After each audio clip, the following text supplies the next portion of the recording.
It was Montreal, Karina. Vegas lost. Hello,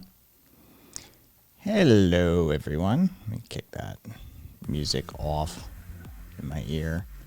Ugh, I still don't feel right. To be perfectly honest, I still feel off. Something's weird. I don't know. Yeah. Vegas lost. Whatever the fuck was. All I know is that we lost. That's all I can tell you. So whoever Vegas was playing in whatever cup, championship, whatever it was, the other team won. That much I can tell you.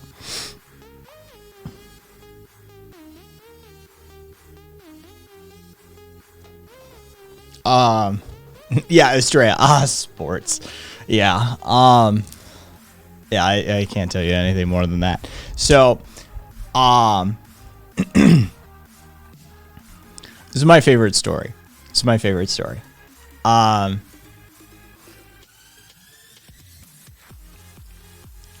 The IKEA, or an IKEA, but the IKEA in Atlanta, Georgia,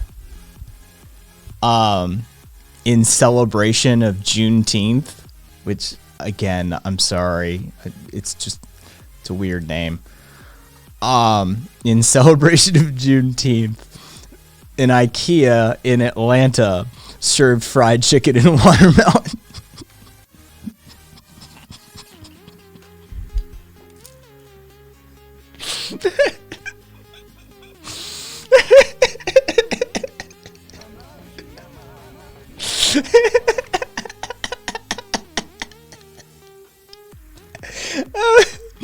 I saw that, I started laughing my ass off. I was just crying, laughing. They serve collard greens, fried chicken, mac and cheese, and fucking watermelon.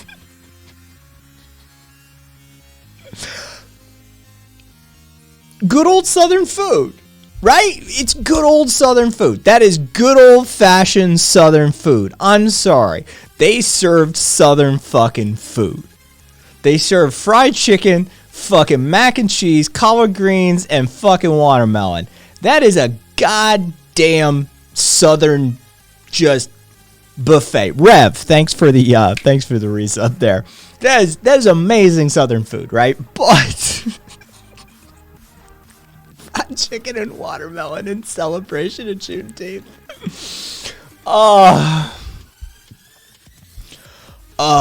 No, Australia. There was no Swedish twist. Oh, yeah, no, the NAACP came out and fucking condemned them for it. Like, I'm sorry. I don't think it was as a huge a deal as people fucking... Hey, Duffy, thank you for the resub. I want some chicken. I honestly, like, look, yeah, this is a read the room situation, probably. But... Oh, sorry. Candied yams and potato salad was on the menu as well. All right, so fried chicken, mac and cheese, potato salad, collard greens, candied yam, and watermelon. This is what IKEA in Atlanta served in celebration of Juneteenth. All right, look, the fried chicken and watermelon, not a great look, but taken in its entirety, I'm sorry, that's a hell of a spread. Maybe they could have gone with, like, ribs or something and not fried chicken. Maybe we'll drop the watermelon. I mean, I get it, but holy shit, right? Like, that's... Imagine you walk into a retail store, and they're like, here's your plate of fried chicken, potato salad, mac and cheese, collard greens, candied yam, and here's some fucking watermelon to boot. That's... I mean... You know... Yeah, right? If they dropped the watermelon, they probably would have been safe. Yeah, it's the watermelon that got him in trouble. The fried chicken we could probably let slide. It's the watermelon that was just a step too far. I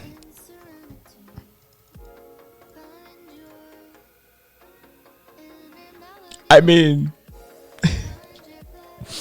There's a history of feeding watermelons to slaves. And so it's, you know, and... lot of the off chicken parts was, you know, cooked, and this is, you know, it's food of necessity, food of poverty, you know, those sorts of things. But oh man.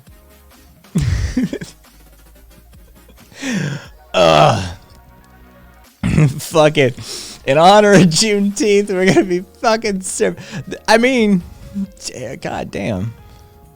Oh, guys, dude.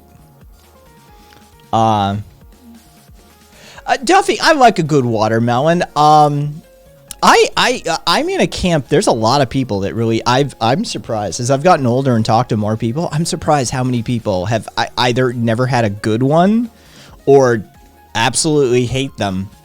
I prefer honeydew, miles and miles over cantaloupe.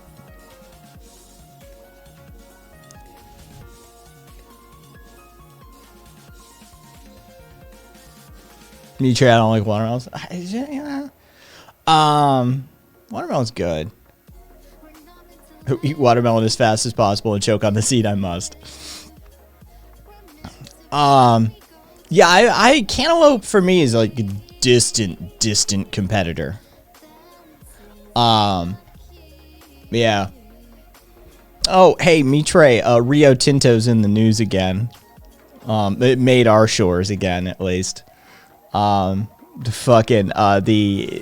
throwing away they got caught apparently throwing away Aboriginal artifacts, like literally just throwing them away. According to reports, like priceless historical materials, and then they've been doing this for apparently decades. Like they've literally been keeping their destruction secret for decades. And according to people in the know, they were literally just throwing them in the trash. They're like, landfill. Good old Rio Tinto, right?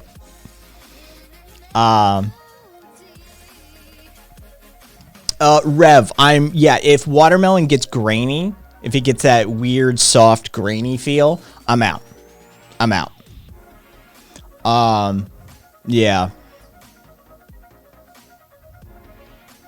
Oops.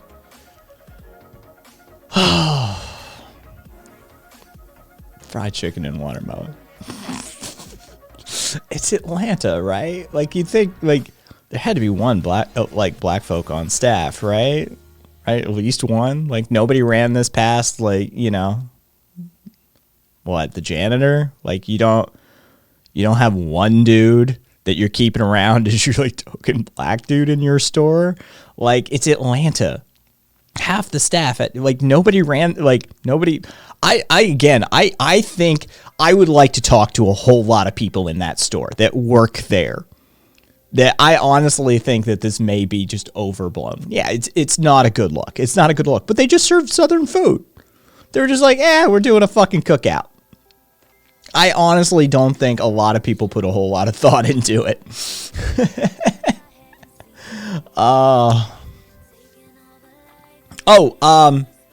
Casual. You may have heard that from me. You may have heard the salt on your watermelon thing. If you were here for Bad Movie Night last Friday, maybe, or maybe the Friday before that, I showed up with a plate of fucking watermelon and I asked the room if people salt their watermelon or not. And yes, you should salt your watermelon. Not hugely, but you should salt your watermelon. I'm telling you, kids, try it. Estrella, watermelon and salt is not common from what I've found out. It is highly regional. Yeah, Rev. It's I learned it in the South as well. Is where I learned it too. And I'm never going back. Watermelon should be salted. 100%. Oh, Kaiser, yeah. That dude, that field trip video is just the stuff. Fucking kid, I've shown it on stream before. I've shown that video on stream. That dude telling that story is goddamn hilarious.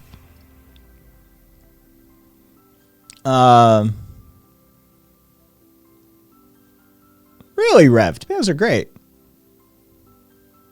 Barnacle, thank you for the follow.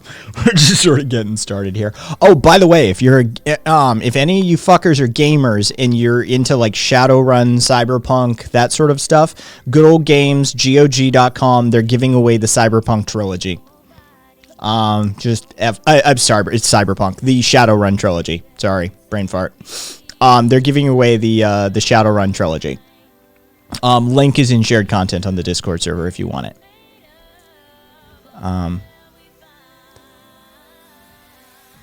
They taste like rusty water. Interesting.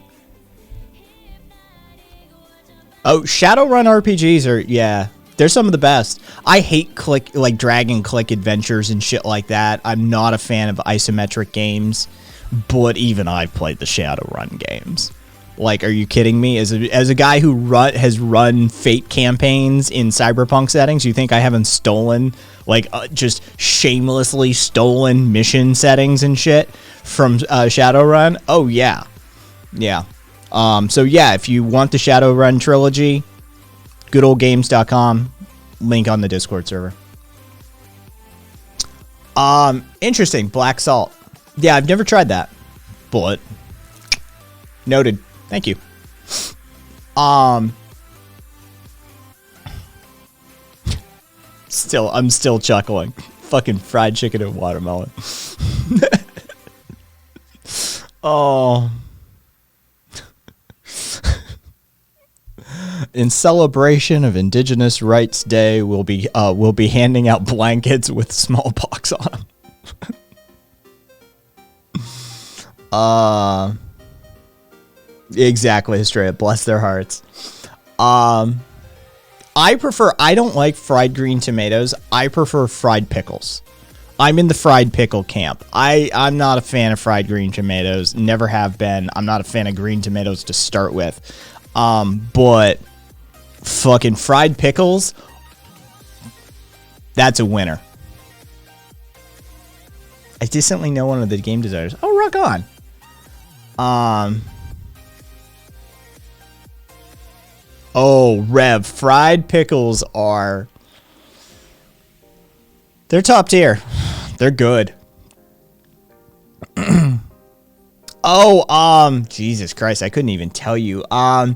Let's see. I ran a Decker for one campaign, Karina, and then I ran a Street Samurai, a Decker, and then I forget what they call their gunners, but I've run a gunner as well. The last fucking campaign I actually ran through I think it was Shadowrun Hong Kong. I ran a gunner, but yeah, Decker and Street Samurai tend to be like that territory.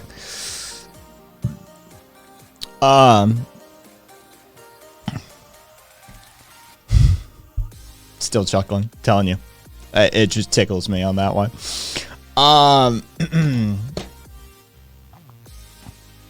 So I think we all heard about the Saskatoon Church by now. They good old Catholic Church.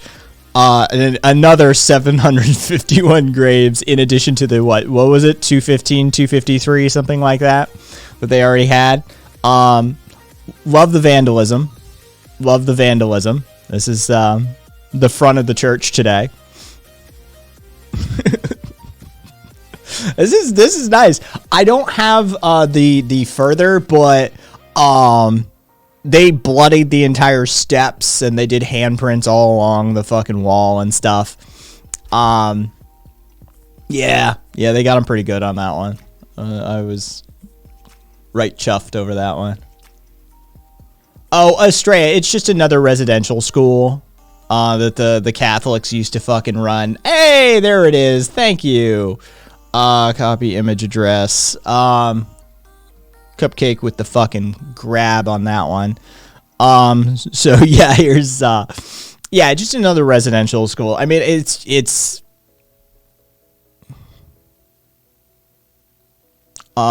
yeah, you know, anybody who knows their Catholic history knows how fucked the residential schools were.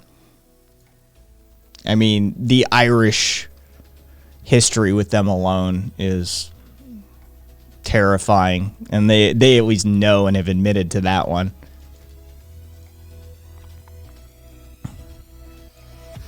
Rev, no, not really. It's not really. It's pretty borderline. Let's see what we got. Caboose, I think I pissed off some tankies. Oh, God. Oh, poor Caboose. It's sad. This will tarnish the Catholic Church's pristine image. Nonsense. You should have just left off the joking. The JK on that one, just left it. Fucking, yeah, if you can't read the sarcasm on that one, well, you know.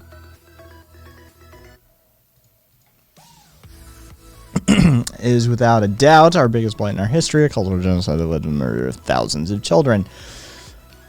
Karina, if somebody who's been around for a couple of years, it is without a doubt our biggest blight on our history so far. There's plenty of time in the future to make it even worse. See? Gotta remember, it can always get worse. Hey, RV. Stray, what a positive outlook. Exactly.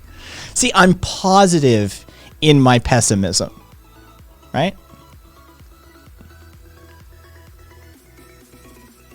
Well, that was a glass half empty. That's a life lived as like 4 decades as an American. Experience is a great teacher. It's like, oh, it's, you know, I'm sure the atrocities that you'll learn about your country can't get any. Oh, okay, we're still doing stuff. We're still, oh, great. All right. So far. Exactly. Hey, public. Jesus Christ. Yeah, exactly. So, oh, and Israel, fucking drone struck. Is it drone struck or is it drone striked? I feel like drone striked works better in the mouth, but the grammatical correctness may actually lean towards struck.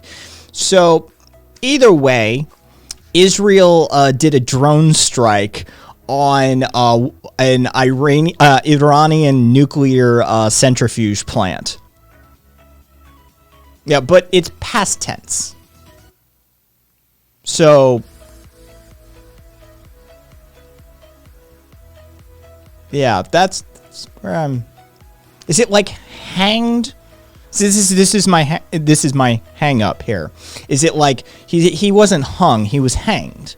This is the grammatically correct version. Is it drone striked or is it drone struck? Or is it just continue? You droned? Yeah, like what's the grammatically correct version of fucking around with shit in the Middle East and attempting to piss off nuclear powers?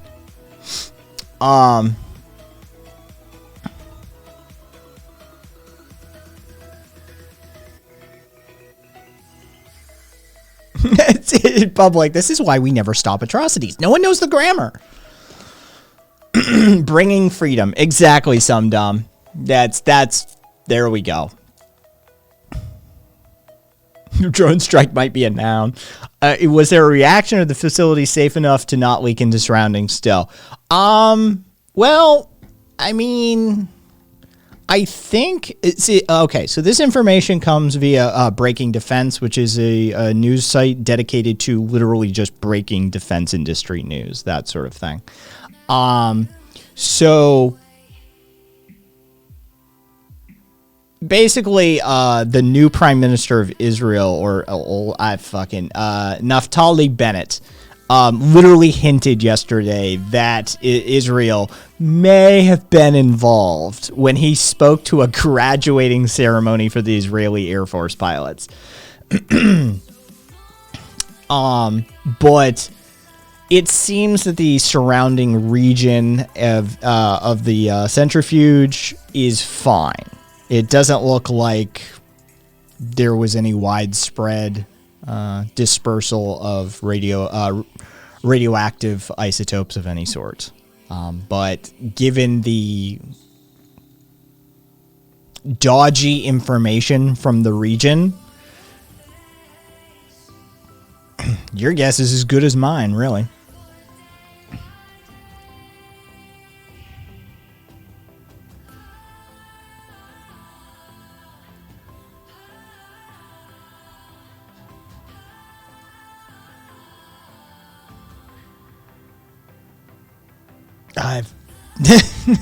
I'm dumb.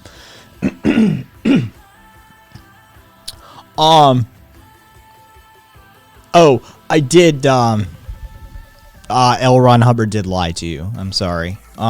So I did change gears prematurely because I did want to follow up the Saskatoon residential school story with a Roman Catholic priest in Mississauga, Ontario. I think I nailed that. I probably didn't. He gave a daily mass, a sermon during daily mass that basically. Sorry, I'm sleep deprived, physically not feeling great. My workout today was insanely intense. So I'm sort of in a goofy mind state to start with, right? This motherfucker gets up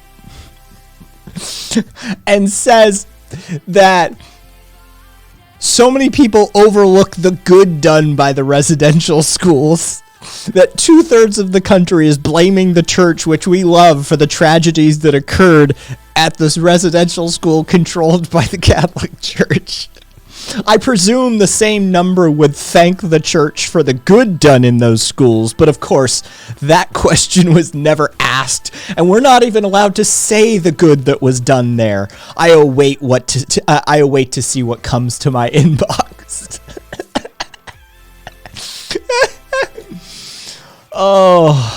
Thank you, Barnacle.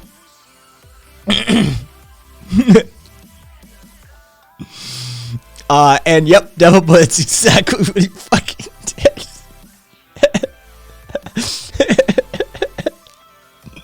Sure.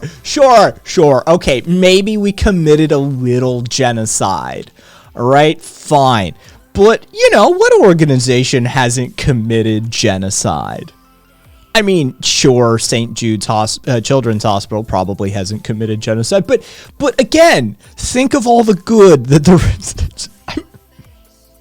Oh, and here, hang on. You need to see this dude. You need to see him. All right, you gotta see him. So, this motherfucker stands up and fucking says, "But what about all the good the residential schools did? Nobody's gonna talk about the fucking residentials, the good that the residential schools did."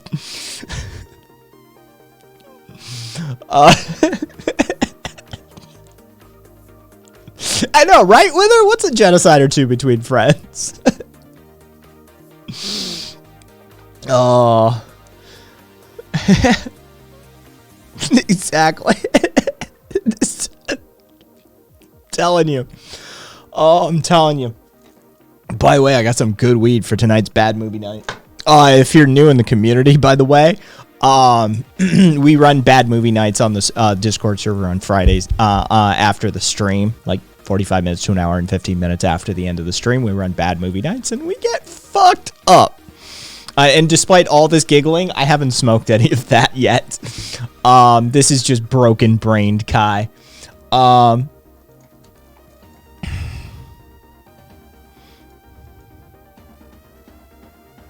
Rev. Oh, that would be a fucking thing. That would be a thing. Oh. Humanity's one big fuck up. Who knew people who dress like that would act like freaks? Yeah, right. The clothing should have been the first tip.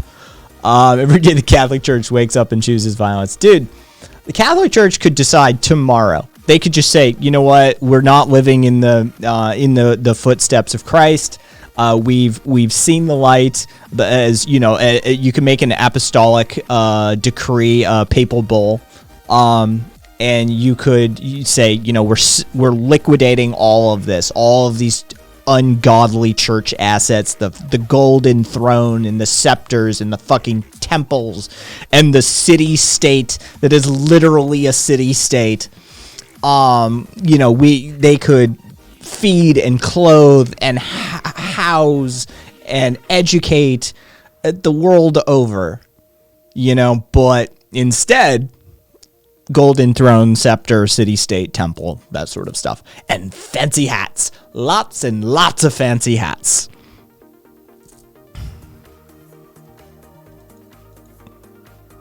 Yeah, nonsense, I did. And here was my thing. He called him, like, pig and something else. Were the two big insults he called him. And I was like, you know, maybe the general is. But Tucker Carlson's still a piece of shit. Like, we're talking about a United States, like, general here. He's got blood on his hands. Blood of innocents. Civilians. Right? Like, casualties of war territory. Right? Of unjust wars. Right?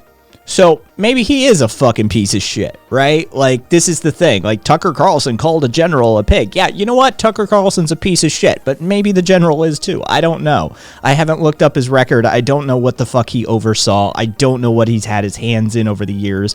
But sure, you know, Tucker Carlson's a piece of shit too.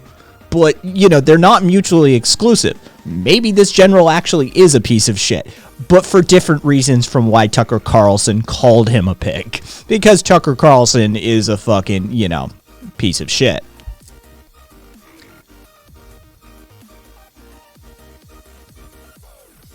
Hey, Memphis. Yeah.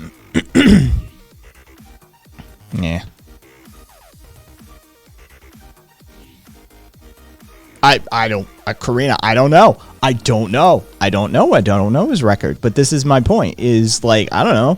These things aren't mutually exclusive. This general could be an utter piece of shit. But Tucker Carlson could, you know, could be. Tucker Carlson is, of course, doing what Tucker Carlson does.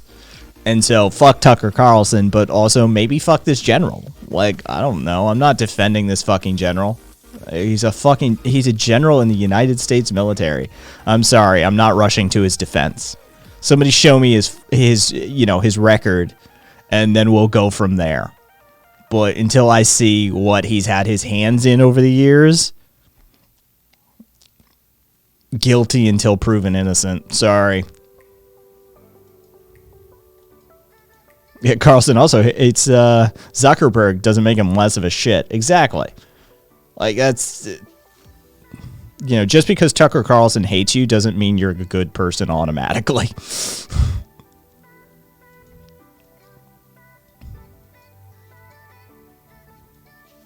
Oh, fucking Nike. Nike's CEO said, it came to the defense of China and said Nike will not be turning its back on China. The firm is of China and for China. Just FYI.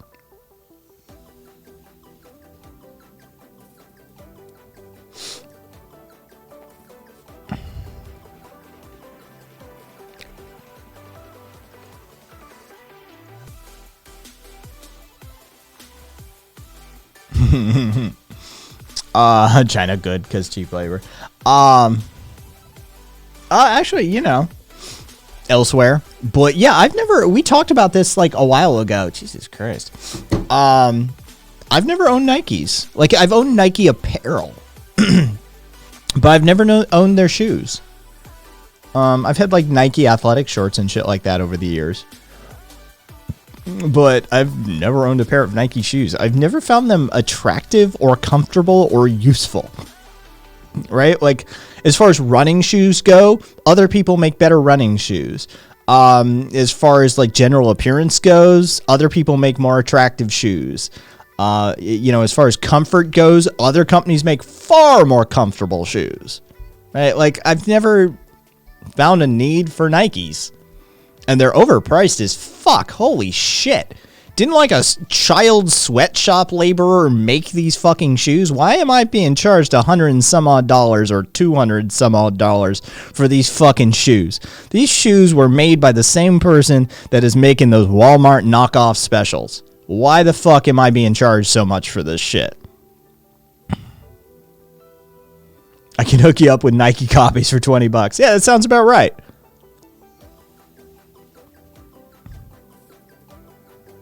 Oh, geez, Cave. This big-ass fancy Adidas office around my neighborhood. All right. I never wore Nikes because I wanted people to know I was the reason Wait.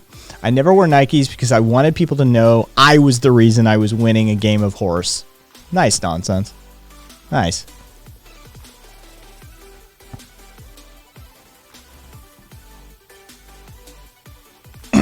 Oh, Jesus. All right. I mean, I don't know. Like, I'm sure many of you who are of SpongeBob ages probably will read this and hear the SpongeBob theme in your head. Like, you'll hear it. I didn't watch SpongeBob. I'm sorry. Forgive me. But this is fucking hilarious. Are you ready, kids? Aye, aye, comrade. I can't hear you. Aye, aye, comrade. Who killed Kronstadt sailors who dared to defy Leon Trotsky? Holy shit. Who challenged Stalin and fled for his life? Leon Trotsky. Who gunned down the anarchists in the Ukraine? And it's in Ukraine. I've been corrected but so many times over the years. It is not the Ukraine. I don't know. Don't ask me the grammatical understanding for that. I don't get it. But yeah, in Ukraine, Leon Trotsky, who died with an ice pick lodged into his brain. Leon Trotsky. Holy shit, Cave. You do good work, Cave. You do good work. You needed it to fit the meter. Fair enough. Fair enough.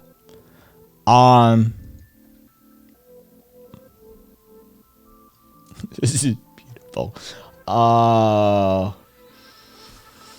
Oh, fucking tankies. Fucking tankies. What are we gonna do? I saw some crazy tanky shit, like, earlier. Oh, yeah. It was Communism 101 on Reddit. They were explaining why suppressing workers' strikes forcefully, violently, under communist regimes is based. Skolaru, thank you kindly for the gift sub. Went to Unelectable Airwaves, who raided in last night when I was basically doing nothing for the fucking stream. But thank you, Skolaru. Yeah, they literally were defending violently oppressing workers' rights because communism. I will never understand a fucking tanky brain.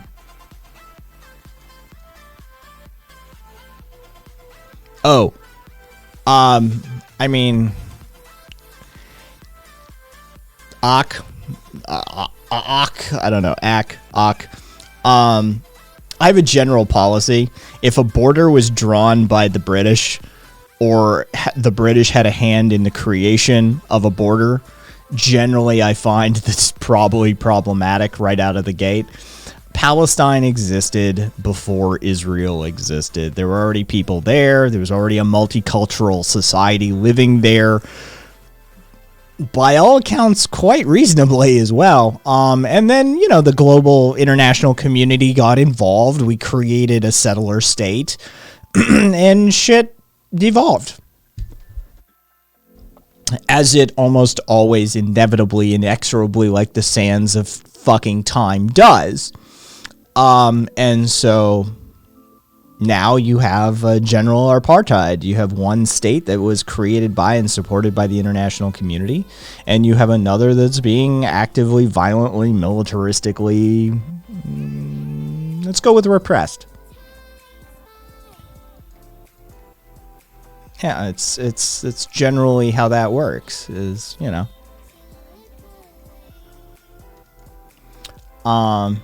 It's Trey, yeah, basically, like, that's anytime the British have a hand in making a border, you know there's going to be problems. Straight up. I don't think I've ever seen that not be true. Like, when the British come in and draw a border, it's like, oh shit, a lot of people are about to die.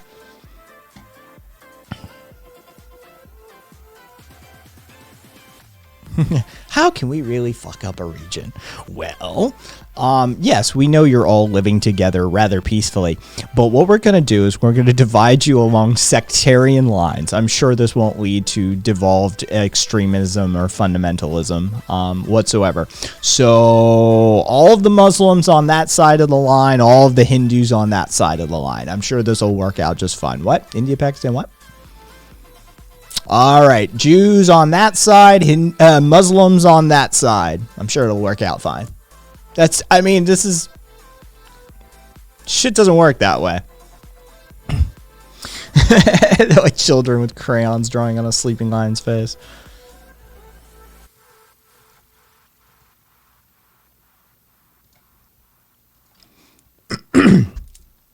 So there's my opinion on Israel/Palestine. It's a form of revisionist Zionism that wanted to unite with Palestinian Arabs. Yep, Afghanistan, Pakistan, fucking Jesus Christ. With Palestinian Arabs and abandon Judaism, Christianity, and Islam, and then return to the old Canaanite religion. Ooh, that would... Skolru, they were given to me. A former Buddhist monk from Tibet who relocated and retired from theology, from religion, from practice. He settled down. He's no longer with the monastery. I suppose technically he could be still classified as a monk, even though he's not practicing. Nice guy by the name of Tenzin Norbu, lives in Hawaii now. He strung them for me and restrings them for me. If this mala has broken once in its history, and I just call them up. I usually talk to his wife these days, and send them the beads, and they sent me back a restrung set. Like, it's same beads, been with me for quite some time now. So yeah. Wither.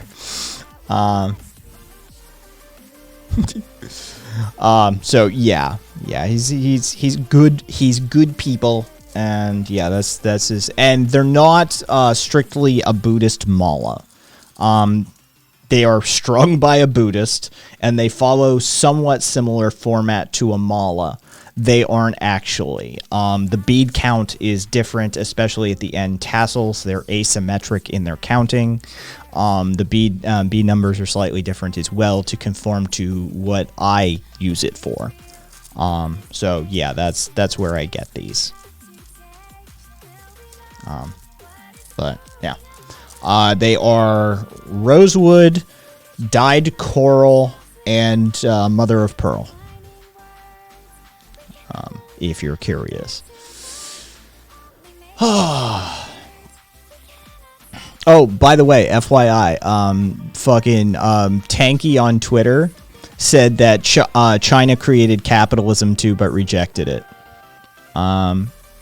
Basically, communism and capitalism were both stolen by white males, and both of them were created by China. Capitalism was rejected by the Chinese because they were wise enough to see its many flaws. Just FYI, the Chinese created everything, including capitalism, apparently. Yeah. And yeah, no, I quite like their aesthetic beyond what they remind me of, which is their primary purpose. So China created capitalism and released it onto the world? Rude. Yeah, exactly. Now, just FYI, according to some idiot called Dr. Flapdoodle, at DRFLAPDOODLE on Twitter, if you'd like to go talk to him. According to Dr. Flapdoodle, it's one of his many idiotic takes that has come to my attention. But yes, communism and capitalism were both stolen by white males from China. So, there you go.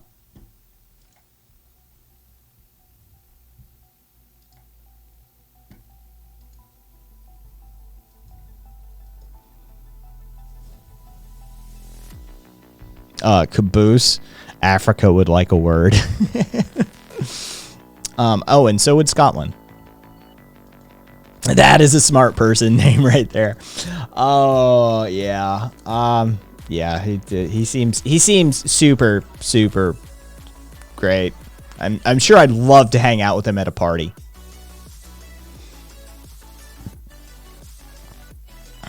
Let's see what else.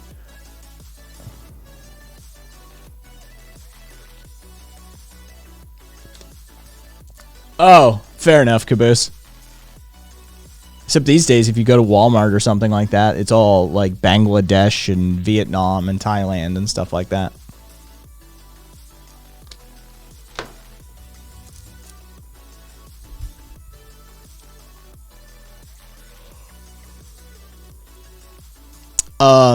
The CEOs of the mega companies are basically fighting to get people back in the offices. They really don't like this work from home thing. Tim Cook, Jamie Dimon. So, I mean, you know, I think we know who Tim Apple is at this point. Tim Cook is the CEO of Apple. Jamie Dimon is JP Morgan. And Sachs, Mark Metric, and there's a few other of these fucking pieces of shit that need just like, I don't know, their heads shoved up each other's asses. They're saying that employees should return to the office because it boosts creativity, and that we're having a glut. We're suffering from a lack of creativity, and that remote work is a culture killer for companies, and that the default needs to be our office. Innovation isn't always a planned activity, said Tim Cook. Amazon went on record saying it prizes having an office-centric culture. Here's the thing, though. Nobody agrees with them. There's nobody, like, they literally, this is just a bunch of fucking CEOs fucking spouting off shit, because experts in the field have weighed in and they're like, no, they're just wrong. They're just wrong. I mean, we've got like Harvard and MIT studies to back this up, that it just, no, it doesn't work that way. Sorry. Am I economically left or what, a right wing? I am economically probably what you would describe as left wing. Yes. And as far as if you're concerned about the authoritarian versus libertarian axis, I'm going to be down towards the libertarian, but don't for a second mistake that as libertarianism as a North American would come to understand it. It's a reference to French libertas, meaning liberty or freedom. But yes.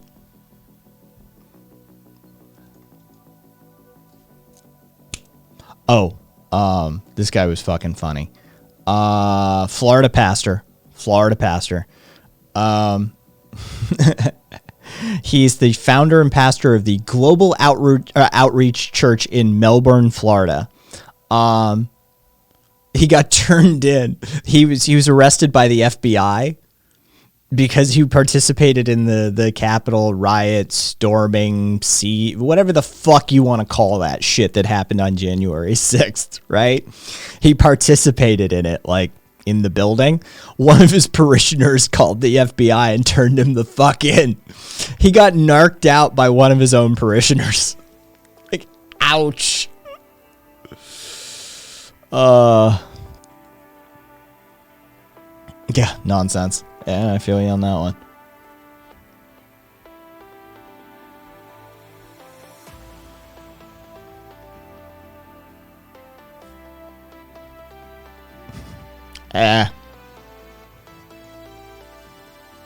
For me, I'm kind of ethically and morally agnostic in this one.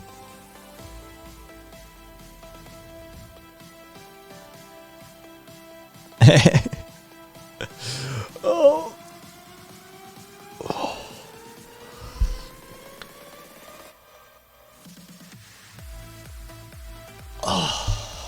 Okay. So, guy by the name of Bryce Dersham. Credit where credit's due. This kid's got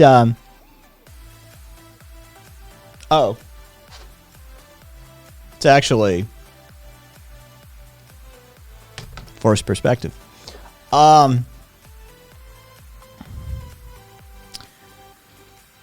This kid, Bryce Dersham, he was valedictorian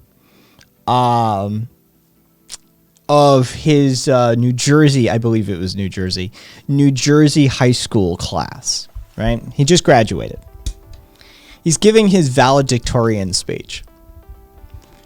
And he starts talking about how mental health is neglected in people his age, and how he had such a tough time at his school coming out as queer. I don't know what his deal is. He uses queer as his sort of generic overarching term, and I prefer it that way. I much like it. Those of you who have a long time, you know my deal with this. Let's just unify. About how he came out as queer during his time in high school, and how he lacked support systems, and how it was a rough time in general. The principal has his mic cut off, walks up, takes his speech from the fucking podium, crumples it up, and gives him prepared remarks. Tells him, you read what's on the page, nothing more. Now, fucking big dick energy Bryce Dersham here had his speech memorized. He goes right back to finishing the speech that he was given as soon as the mic turns right back on. Yeah. He's like, yeah, good on you for that one. No.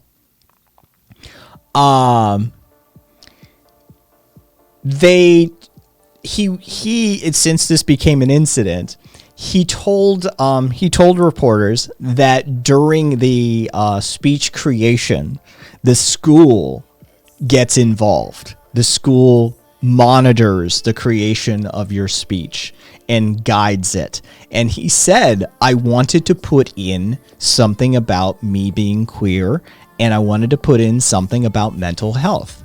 And they told him that this isn't a therapy session. Leave it out.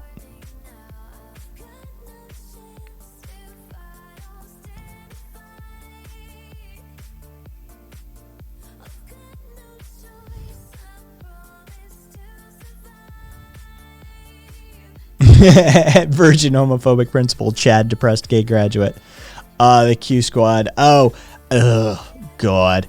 I'll wait to see the show. The show just seems cringe to me. I'm sorry. It just seems cringy. But I'll wait to see it. Maybe they do good work. I will reserve judgment until I actually see the show. But it does seem kind of cringe. So, yeah, Dersham fucking straight up ignored the new speech and recited his old speech from memory. It was like, attaboy.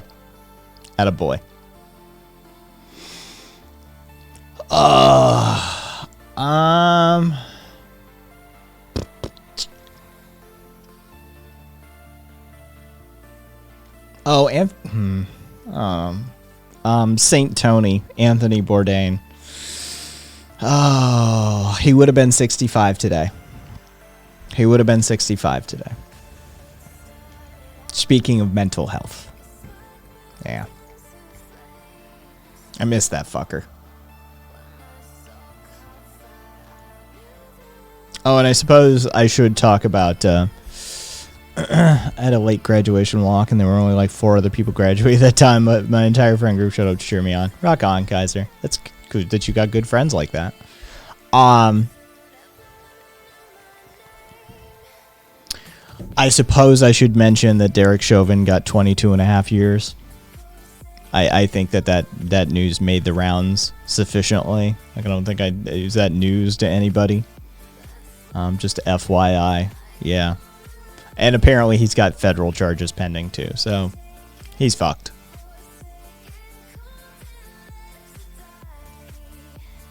Oh, and apparently he's got some like tax fraud shit coming down the pike too.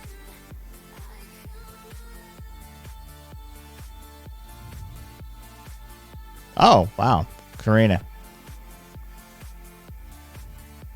Y'all motherfuckers don't know. This is the thing. Y'all fucking children. I'm sorry, but yeah, Caboose did the correct about face on that one. Not enough time, but we'll take what we can get. Like, I'm sorry. Like, you just got 22 and a half years on a fucking cop who killed some dude. Back in my day, they used to get a fucking promotion. All right? Like, this is a few years ago. Like, we just give him a promotion. Like, are you shitting me? This motherfucker's actually going to do some time for once? Folks, this is progress. This is progress. Take what you can get on this one. Holy shit. Not surprised about the tax fraud stuff. Yeah, that usually happens. You get fucking tagged by the feds on that.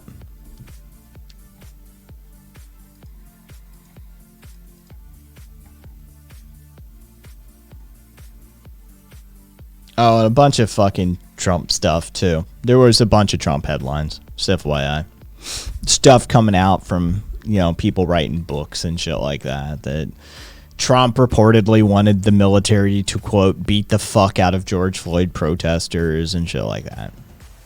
So, you're going to hear some more Trump headlines in the few days if you pay attention to the news cycle.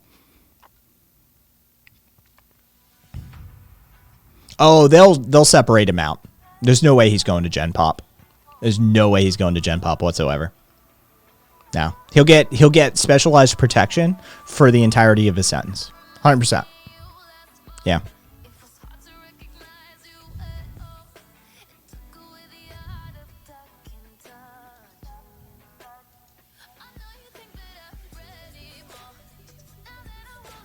Interesting, loser. That's weird, public. Fucking, there were going to be riots because it wasn't enough. No, I think the community will take the 22 and a half. Yeah. I think Zizek, I worry about Zizek's well-being when Noam Chomsky finally dies, because I really am firmly convinced at this point that Zizek's entire philosophical and analytical positional set is just the antipode to Chomsky. I think Zizek literally waits for Chomsky to say something or write something and then just comes out on the other side. Just to be contrarian to Noam. I think he has a very weird love-hate thing with Noam Chomsky, and I'm concerned for Zizek when Noam Chomsky finally dies, because it's coming. Chomsky's going to be dead within a few years now, right? He's fucking ancient at this point.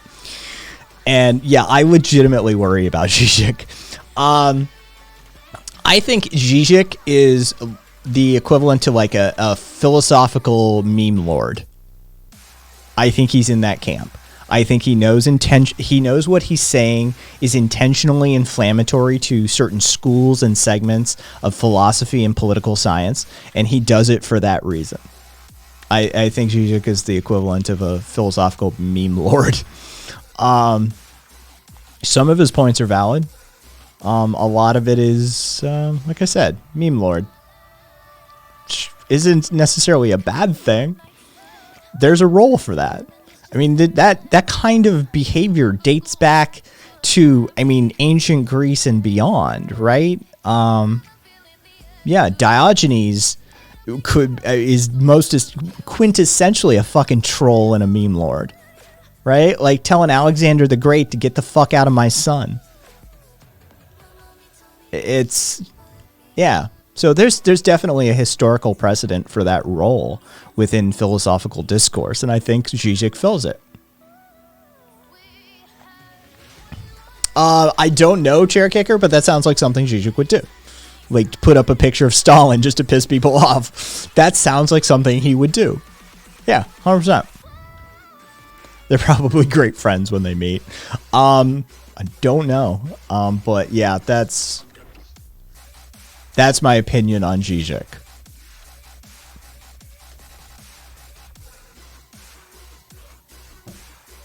A shit poster who's also labeled a philosopher. Yeah. And I mean, that's all that Diogenes was. So, as a wash, I'm sorry if I just fucked your name. But thank you for the follow.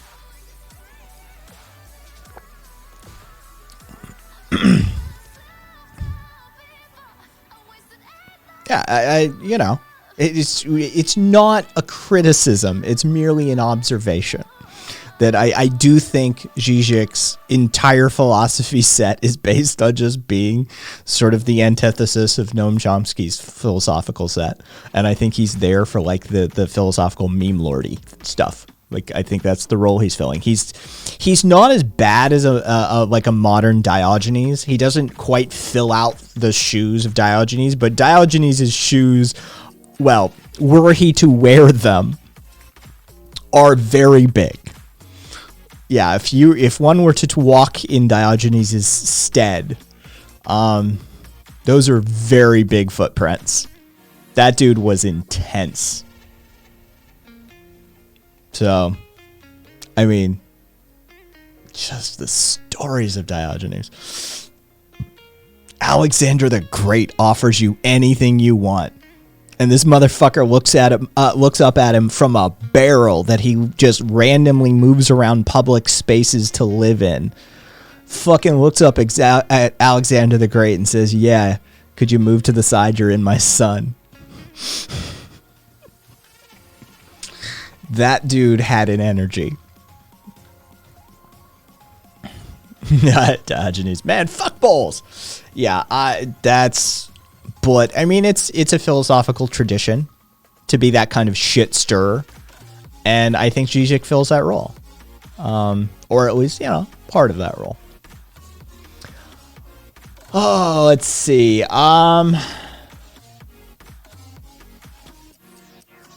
Oh, Biden had some more bad takes on guns as usual. He basically he cracked the joke about how if you think that owning a firearm for protection against the government is a valid idea, then you're going to need some F-15s and a few nukes, which is also kind of a weird roundabout way of saying that you'd nuke your own citizenry if they rose up against you. I mean, that's literally what he's saying, is if you want to go toe to toe with me, then you're going to need some nukes. Kind of meaning that he would nuke you. Either way, he went on to say that the Second Amendment was always restrictive in the form of ownership of type of firearm, and that civilians weren't allowed to own cannons back in that day either. Womp womp. Wrong, Joe. In fact, you can still own muzzle-loaded cannons. They do not apply. The National Firearms Act does not apply to muzzle-loaded cannons.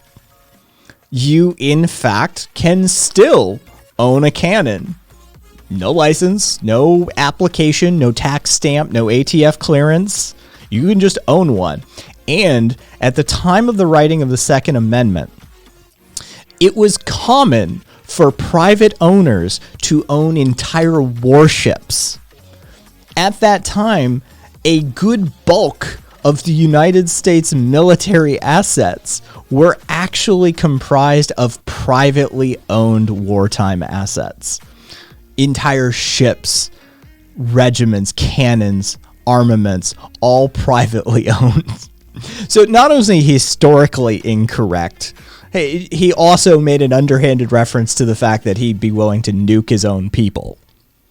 Cool. Great take, Biden. Great take. Good look, as usual.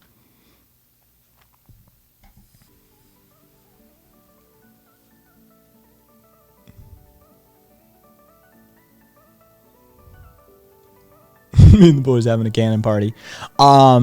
In fact, I have seen a confiscated cannon. One of the, because I've talked about how, you know, my stepfather was friends with a gentleman who would then go on to become the regional director of the Bureau of Alcohol, Tobacco, and Firearms, which it used to be Bureau of Alcohol, Tobacco, and Firearms, and would then become the BATFE.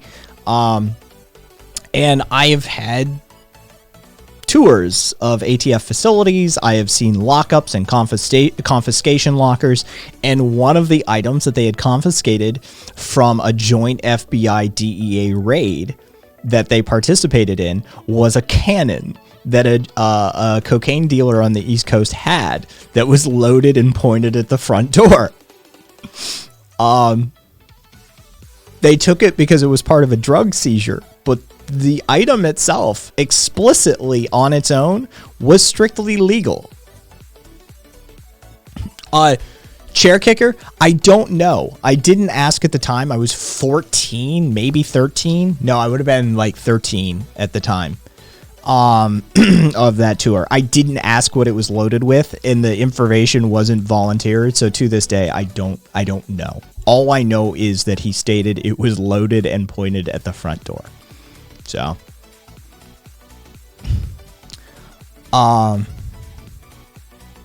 everyone who had say on the Bill of Rights was fuck off wealthy for the day, right? Of course, they meant that you could have cutting edge weaponry unless I'm super wrong. No, Crystal Gears. Most of them were fuck off wealthy. Not all of them, but landowning white males. They were well off. They weren't hurting, right? They weren't 3/5 of a person. You know, they were legally classified as people. See indigenous, see women. So, you know, yeah.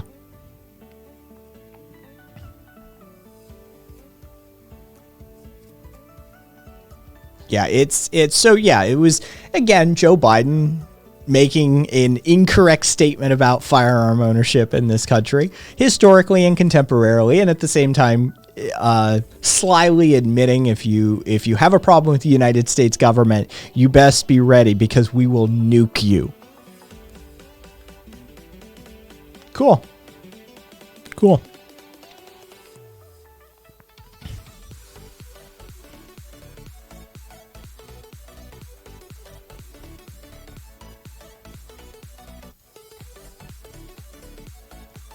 With a guy, that's dumb. Hey, that's the truth of our shared history, I suppose. With her, although, I mean, depending when your ancestors came over, what your historical lineage looks like, your people were here before my people. Yeah, I mean, I know my father's side came long after slavery was done in this country, at least the Dutch East India slave trade sort of thing going on. And my mom's side, they would have been around for some of it. Yeah, for sure.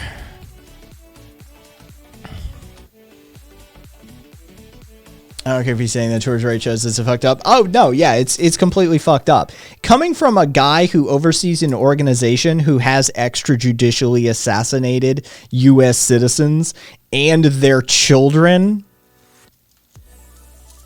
I really don't need that guy talking about nuking his own citizens. Like, just shush, right? Your government your organization has shown they are more than willing to execute us absolutely summarily, extrajudicially, right? Like whether you're talking about like Kent State or Jackson State, which by the way, Kent State always gets the press where the National Guard shot a bunch of fucking white anti-war protesters, but Jackson State is where they shot a bunch of black anti-war protesters. So, you know, whether it's Kent State or Jackson State or the MOVE bombing or the Black Panthers or, you know, subtly threatening to nuke your own citizenry if they dare rise up against you, the U.S. has a track record.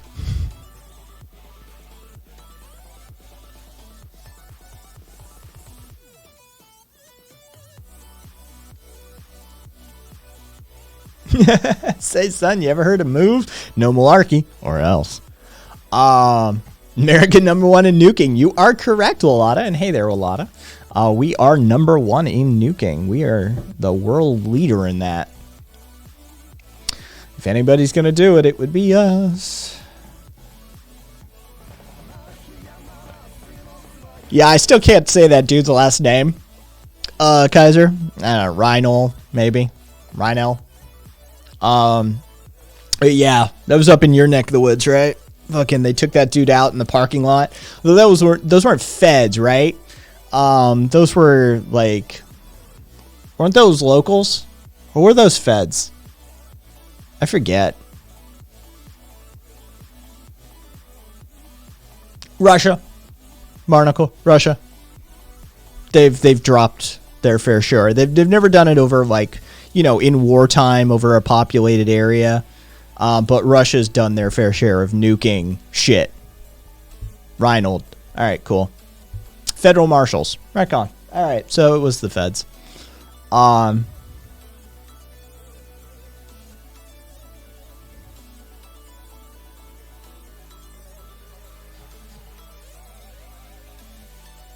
Yeah, we're not talking about Kaiser's name. We're talking about the Michael Reinhold. Thank you though. But yeah, Kaiser's been around long enough.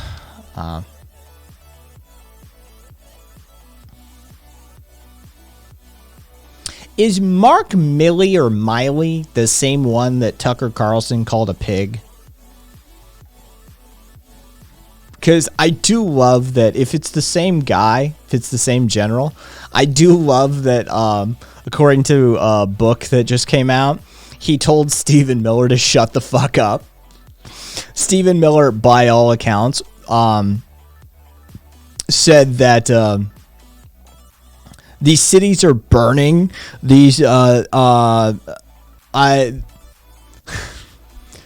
That's how you're supposed to handle these people, Trump said. Crack their skulls.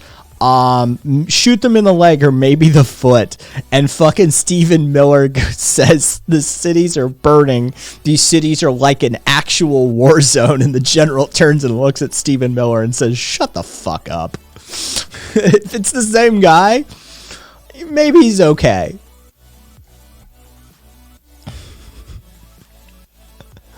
Oh, Zippy. Yeah, no, I know. Steve, that's what hate will do to you, right? Like, that's what hate will do to you. Fucking look at Stephen Miller. Holy shit.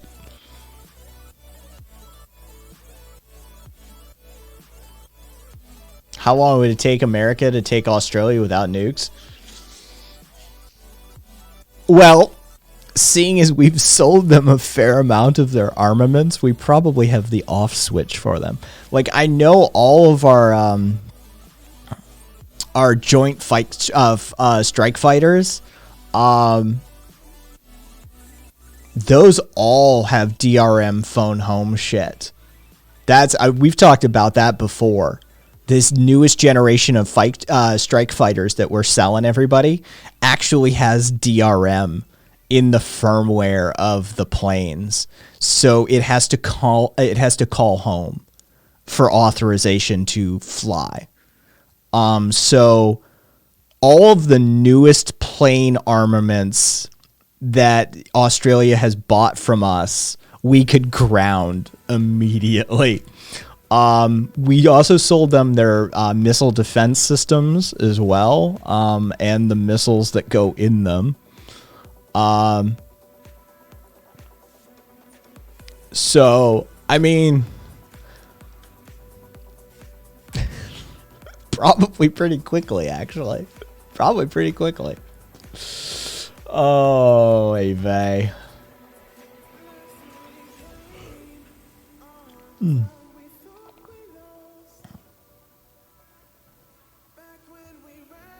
Yeah, okay, so it's the same guy. General Miley or Milley. I don't fucking know how we say this dude's name.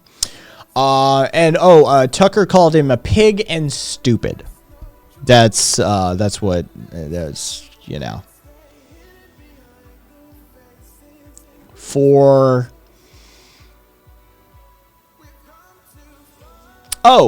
Teaching cadets and service personnel the history of racism within the Defense Department. Okay. All right. So that's what got Tucker all riled about that. Yeah, exactly. You mean Tucker Carlson, Carlson Swanson, the fucking heir to the Swanson Foods fortune? Yeah, that guy.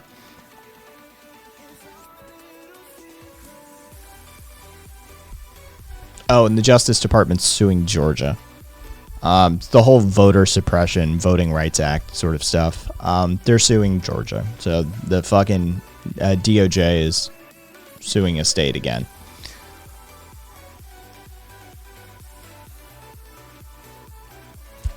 Forgive me. It's been a long day.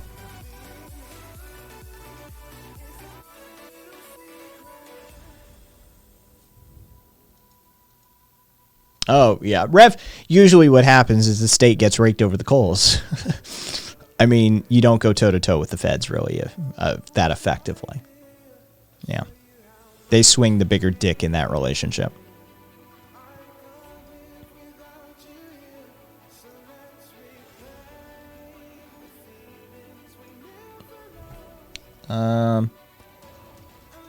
Let's see. Oh, I almost showed that video last night on the stream, because it had just sort of like happened a couple of hours ago. Dude, that Miami building collapse is insane. Yeah, I literally almost showed that shit on stream last night.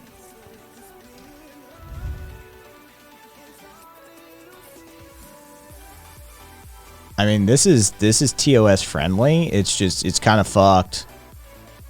Like, just know that this is kind of fucked. For those of you that haven't seen this shit, pay attention to up here. Hang on, let me get. There you go.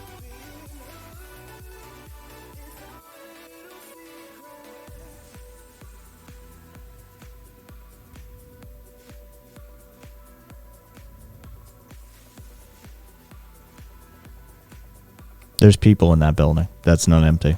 That's an active apartment complex. There's, at present, still 159 people unaccounted for.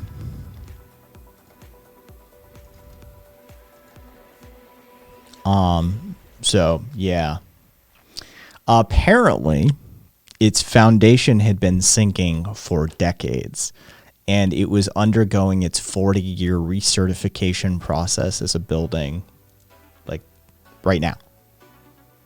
And then it collapsed. Yeah. Oh, no, Karina, it wasn't either. Yeah, see my statement.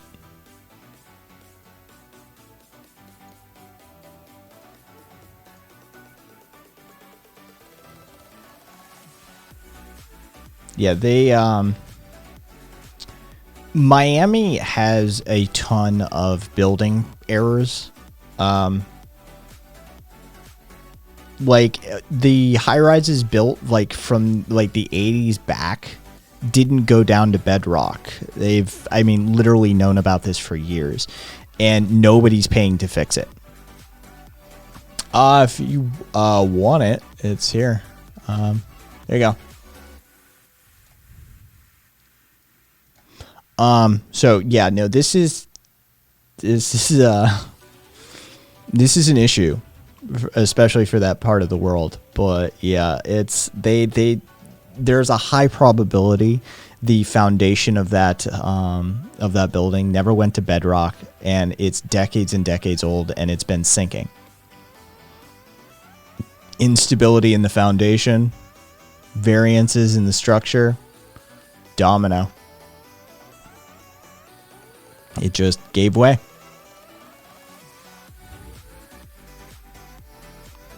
So a few years ago, we found out my house's supports don't go to bedrock, says Caboose.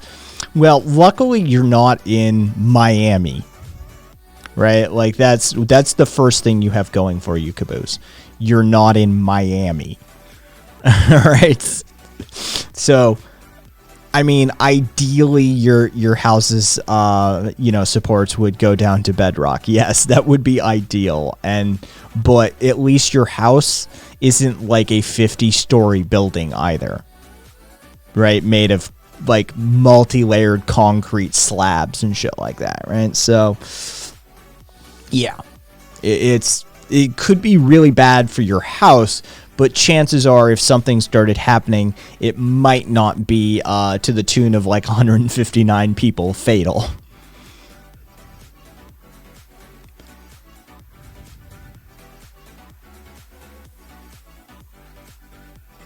I had to dig through some bedrock to lay my main water line under a French drain. Public, I'm sure. Hang on, let's go looking. Building collapse conspiracy.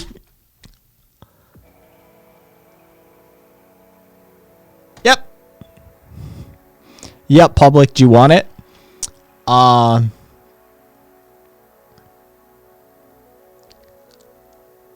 No, it's way better than that. Oh, and you know who I never get to have a conversation? Kaiser. I just saw what you posted. I never get to have a conversation with you, public. What? I'm going to drag you on the air, motherfucker. This is so much fucking... No. Okay. So, a cryptic tweet allegedly posted by John McAfee earlier this month has been circulating Twitter, claiming he was storing secret files at a Miami condo. Quote, "If anything happens to me, the files are on a hard drive in my condo north of Miami Beach." So, conspiracy theorists are claiming that the Miami building that collapsed on Thursday housed a giant stash of data on government corruption, just generic government corruption, collected by John McAfee.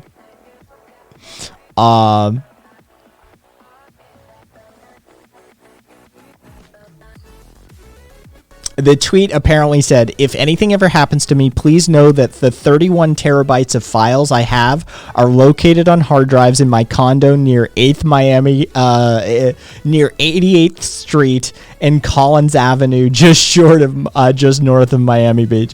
Here, I'll fucking throw one of these fucking...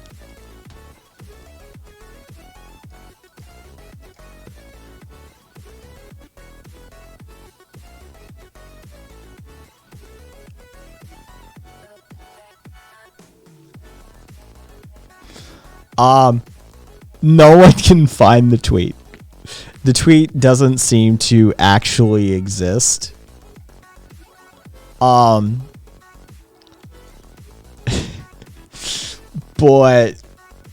I mean, when it comes to John McAfee, I do hold a shred of like doubt about all things. Everything surrounding that man is weird as fuck. Black helicopters.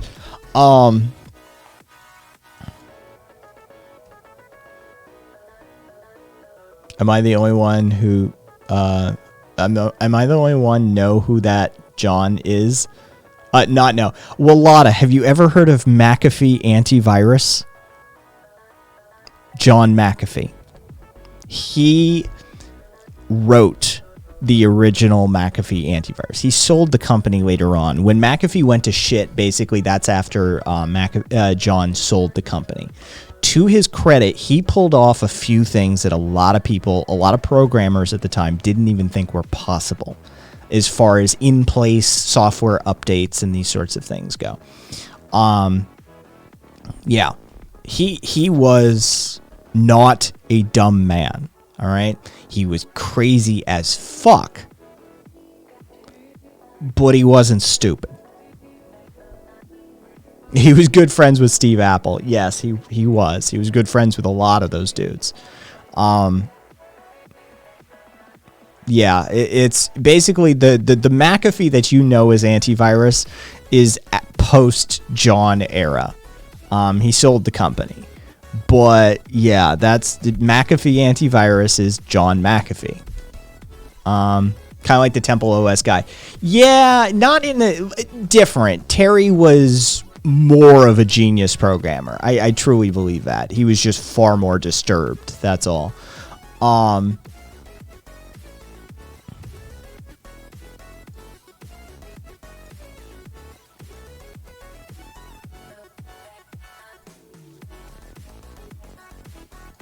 What's my take on religion? To each their own. Just don't bring it into my house, or else I'm going to school you. I'm an ordained minister and have been for 17 going on 18 years. I'm not a believer, but I'm schooled in it, and I'm studied, and I've got cheat sheets ready. So if you come into this room or you come into my house and you start quoting Bible verses at me and telling me how to live my life, it's probably not a maneuver you want to attempt. I'm perfectly capable and competent to have a mid to high level theological discussion. As for religion as a concept, I actually do think human beings need something to believe in. Religion often fills that role. The problem is that religion is often nothing more than a human constructed artifice in order to control and manipulate you. So what may be a few universal truths, a couple of really good ideas, are usually shrouded and surrounded by a whole host of behavior control mechanisms. And this is where things get really fucky.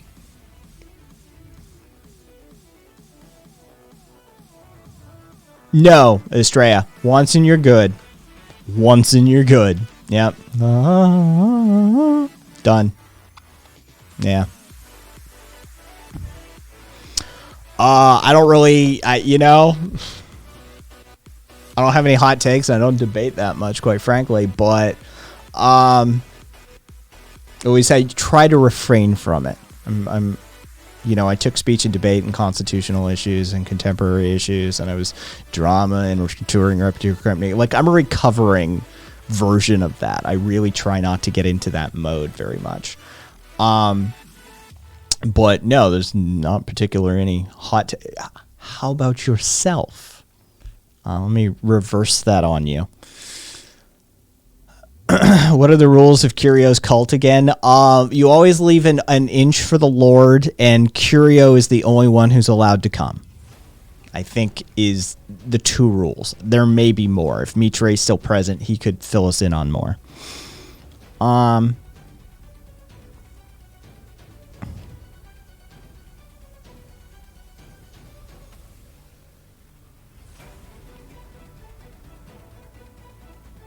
Well, a lot of talking about religion. How do you feel about WordPress sites or whatever it was? Bad memory. No, yeah, that's still underway. I still have plans to do that. We're going to do that as a community. We're going to fucking launch a fake church. I think there's more than enough of us in this community that have wanted that grift for a while.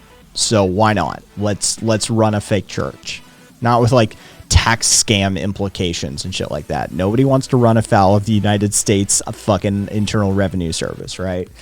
But I think it'd be super useful for all of us to have that in our back pocket. Like, we can just business cards, phone numbers, email addresses, references, right? Like, if you need a pastoral reference, we can do that, right? Like, I can be your pastor. And I can have the church email address, right? Or the phone number. And you can fucking, yeah, and one of my references is my pastor. I'll fucking run this. Who gives a shit? Fucking, it's a fucking grift one way or another. We might as well just, make it work for us too as a bunch of anarchist degens. That's all.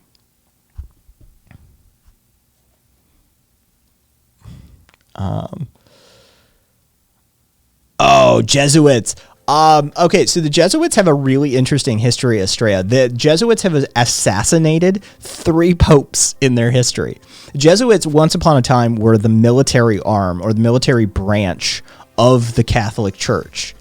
and they have assassinated 3 popes in their history. The Jesuits have a really, really fascinating backstory. They sort of became the de facto educators, and so you see a lot of Jesuit universities and schools and those sorts of things, and they're always a good education. Dude, Jesuits provide a very good education, and if you're worried about like that whole like the Catholic thing, the Jesuits maintain sort of a firewall of sorts, and a lot of really good scientists are Jesuit schooled. Like, I mean, world-class scientists who are, you know, Nobel Prize winning territory are Jesuit schooled. So if you're looking at Jesuit schools for your kid, you could go a lot worse. Any Christian bullshit they give your kid isn't going to be like super old school pumped into their head, so you can easily counter it at home. You just be like, yeah, no, a lot of people have different opinions on that kid, you know, that sort of thing. You can counter that. Dude, Jesuit schools are usually very, very good schools. Yeah. Not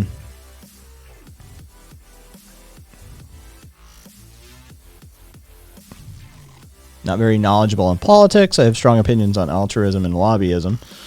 Let me hear, I guess, altruism.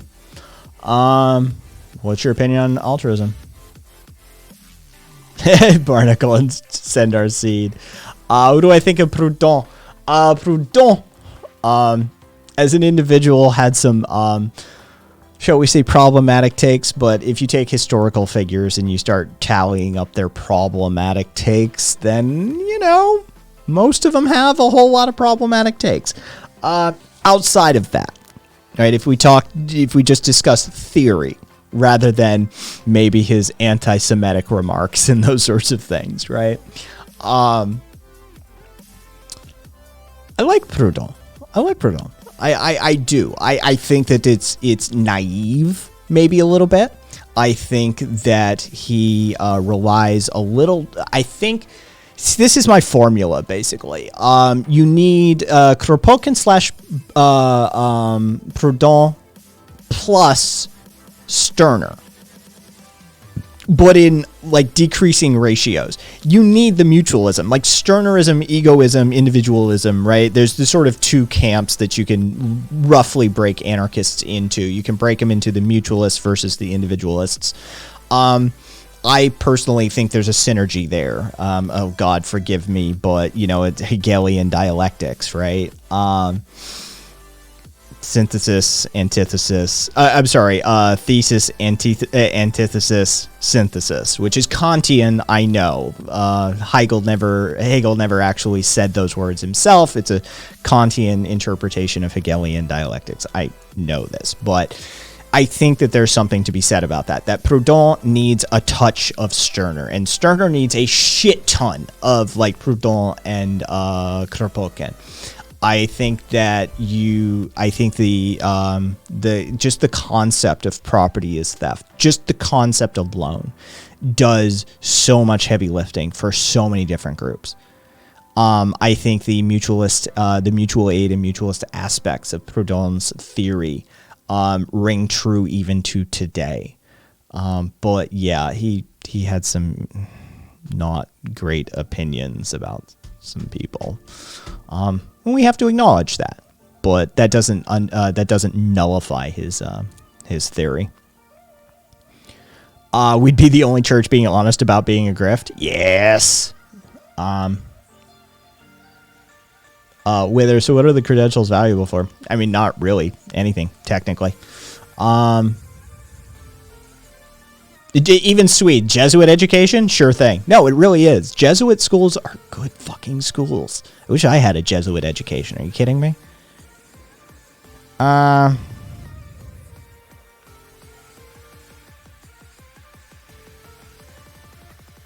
Caboose. I don't know. Go Creighton Blue Jays Jesuit school. Fucking sweet. Stop fucking promoting your alma mater. How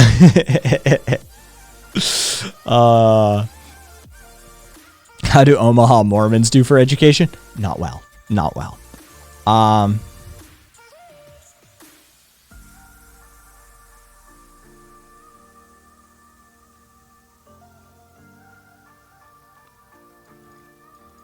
Oh, for fuck's sake.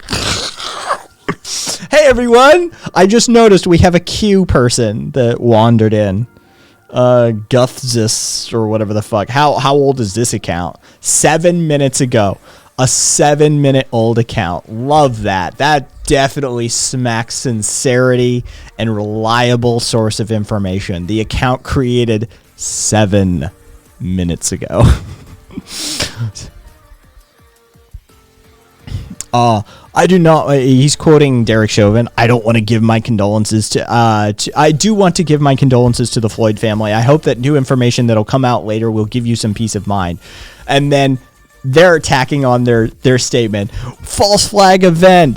Where we go one, we go all. And I don't know the NCSWIC. Somebody want to translate crazy for me? What's the NCSWIC stand for? Like, I know the WWG1 WGA bullshit, but I'm not caught up on my crazy speak as of recently, so I don't know what NSCWIC stands for. Nothing can stop what is coming. Oh, of course. Well, thank you for translating your own crazy for me. Thank you. I mean, that's generous of you, I suppose. After I mildly non-commissioned sex workers in Cairo. Yeah, I think it's that actually. Theobroma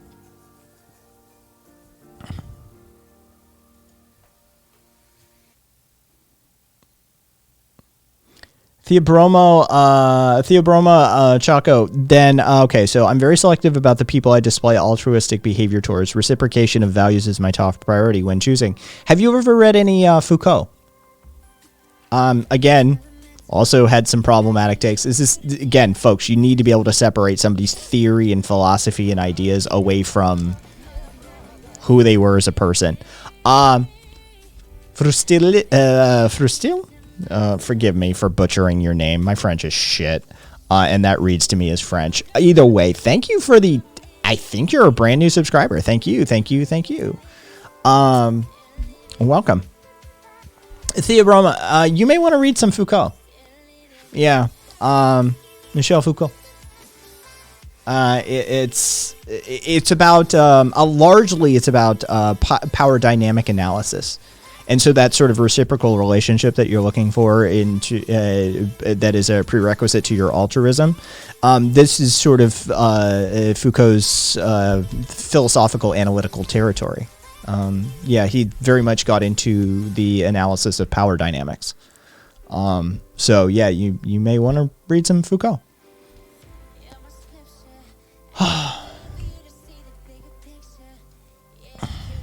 What about the low path to altruism, a la Rules for Radicals, which I finally listened to? Rev, you finally, it's never far. You finally give it a listen, huh? Yes, the low path to altruism. Oh, fucking Alinsky. It can get the job done, though.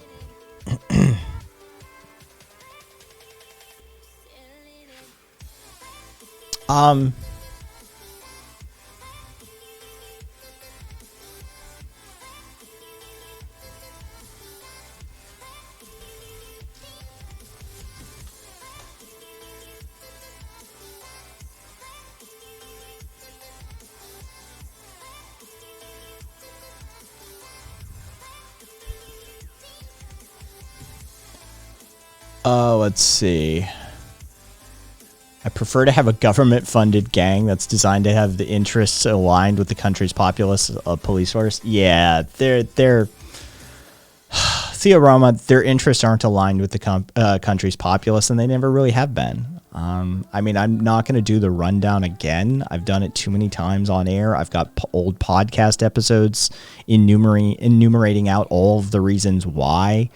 But the fact of the matter is that the origins of metropolitan policing in North America find their roots in two different groups. North, which was the big stick, which was largely union busting and oppressing working class the blue collar workers of the era, for the business interest, for the moneyed interests. They bought the uniforms, they bought the buildings, they bought the weapons, they paid the salaries. It was like that. And when the workers went on strike, they called them in. That's the big stick. And then the South in slave patrols. And there's an unbroken chain of unreformed policing in North America, from the merging of these two groups, falling forward all the way through, sharecropping and Jim Crow. And sharecropping, 13th Amendment, Jim Crow, drug war, crime bill. Like, it's literally just an unbroken chain. The police have never served the interests of the populace in North America. It's just not been a thing in our history. You can make an argument maybe for the sheriff deputy system. That you could make an argument for. You'd at least have ground to stand on. But yeah, with metropolitan policing, as far as historical context goes, those have never been in the interests of the people. It's just kind of the truth.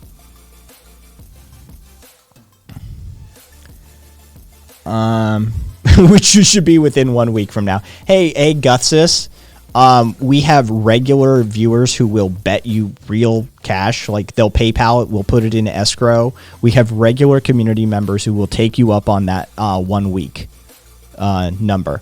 Are you willing to put money down on that 1 week? We have standing bets for any QAnoners that come through that are like, it's going to happen on this date or within this amount of time. If you're so certain, are you willing to put money into escrow to bet on it? What are you willing to put up? How much do you believe?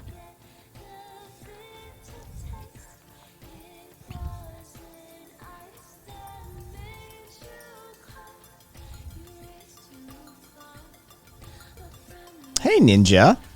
Just seeing you there. What's up, Ninja? Have you been okay? They really need to pay George R. R. Martin to come up with better slogans.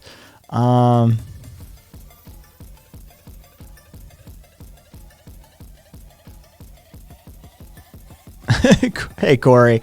No one can read Foucault. They can only wear turtlenecks and act like they understood him. Fair enough, Swede.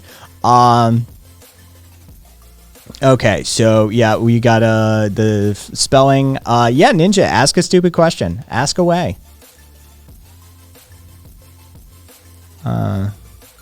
Also putting truant children to work in the factories. That is true, Brick. I usually gloss over that, but I mean, it's an aspect of the labor movement and the labor oppression that the big stick was responsible for. That is true.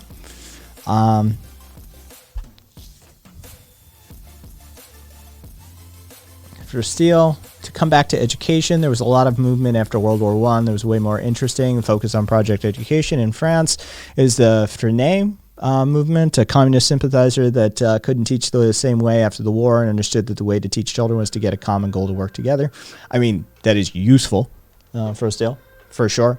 I have a book. I just recommended it to Wither the other day. I have a book on it's literally called Anarchist Pedagogies. Different styles of pedagogy that have been developed or refined or retooled by anarchists over the years. So if you want to know what anarchists feel about educational methodologies, well, we've got a network of ideas for that as well. And I can recommend a book. I can grab it if somebody wants to see it. Yes, Exel, the first Metropolitan Police Force in the United States was in Boston. It's Boston, New York, Chicago, and then something else. I forget the order. I have it on my notes for the old podcast episode, which I still haven't transcribed into an essay.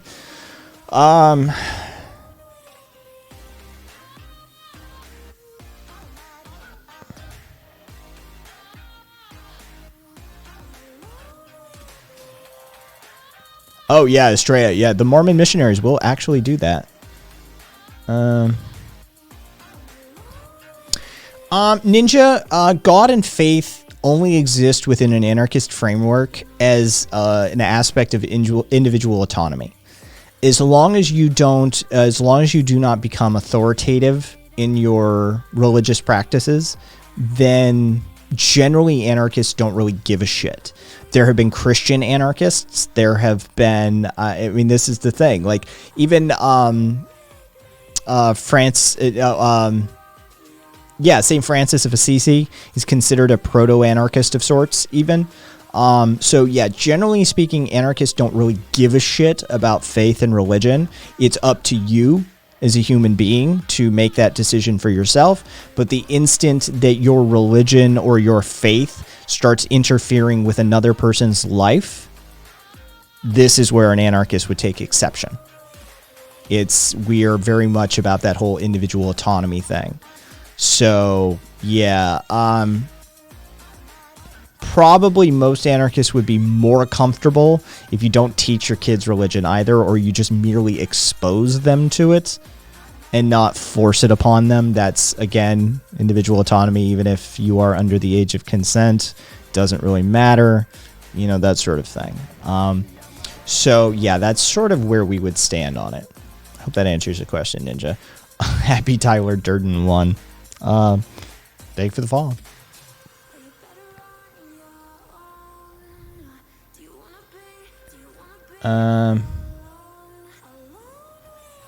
Yeah. Let's see. Yeah, we are fucking tankies. Goddamn fucking tankies. If someone sells their house to bet that Q does X this week, how ethical is it to place the counter bet? Or moral? I don't know the difference. Okay, so a lot of first. The morals are the personal belief thing, right? The ethics are the framework.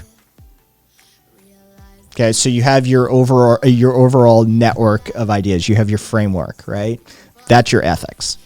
The thing you believe, that's your moral. So it would probably be unethical and immoral. Well, it's unethical.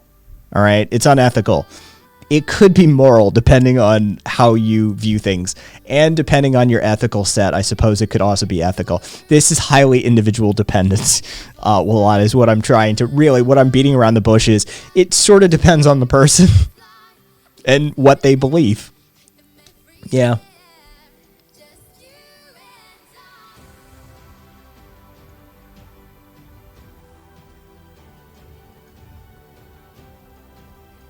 Yeah, except that wasn't really the point of the character.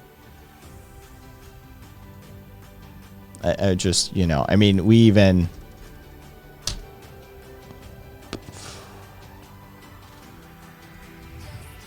I mean, it's not our first rodeo.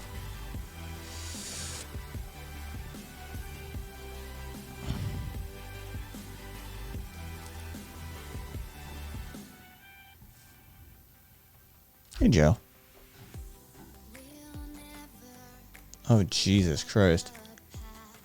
Oh, I'll read that later, RV. I just saw you. Jesuit Bukkake nuke. How long is this, Caboose? Because I kind of want... Oh, it's only 2 minutes? Well, fuck that. We're watching it. Yeah, we're fucking watching this shit. Hold on. Give me 1 sec. 2 minutes? Yeah, let's watch it.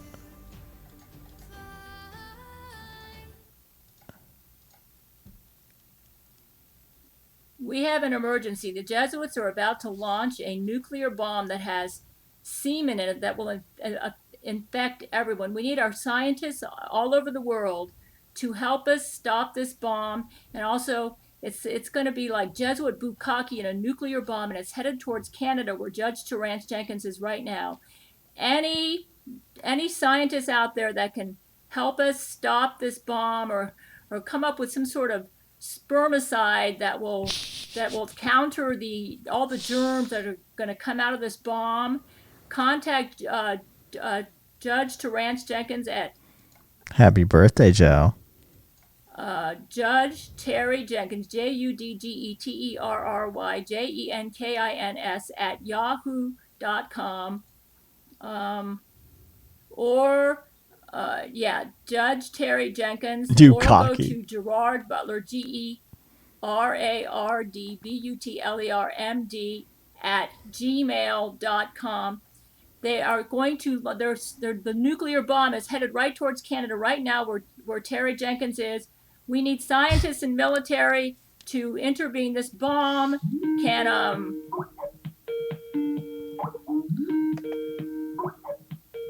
hello? Are you Yeah, there? it was me again. Yeah, keep talking. I actually have the video going right now, and I think you're being recorded. Oh my goodness, I'm on video. That's amazing. Yes, say what you need to say. Well, our scientists and nanotechnology research team is saying that this is a nucaki. It's a new kind of nuclear bomb. It's a bomb that's got bukkake in it. It's gonna infect the whole world with Jesuit semen. Okay, keep so that's going. all I needed to tell you. Okay. Everyone, I think you're being recorded. I hope so. Okay, I hope so too. Okay, Dan. all right. So Okay. I'm gonna go. Okay, bye-bye.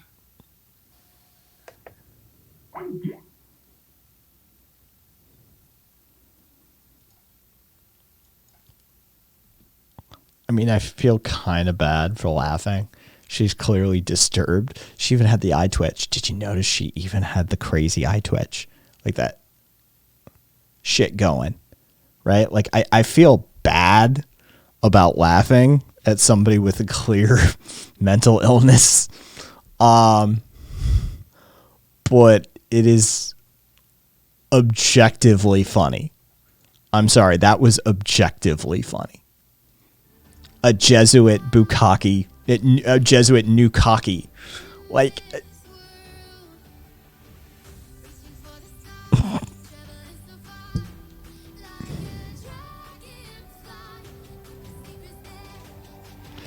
oh, Shrimp. I'm sorry you were ugly crying because fucking life. I'm an ugly crier too, by the way. Yeah. But I'm sorry, life has got you down. Google schematics for nuclear semen bomb. Yeah, I'm sorry, Shrimps. Life has you down.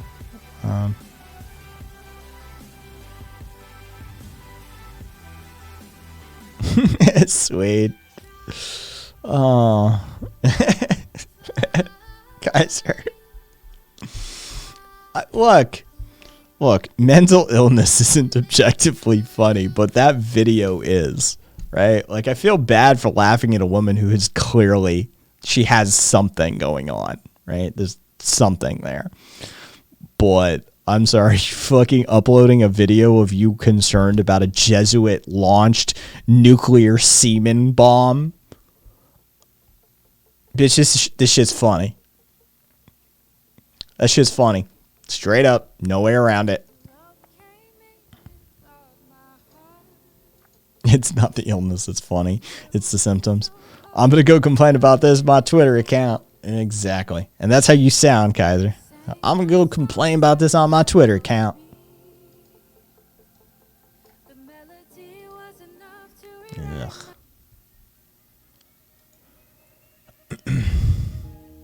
I actually don't have one, Thea Brahma. I don't watch political streamers. If you want a recommendation for a streamer, I will do a shout out. But they aren't political. Occasionally they speak on politics.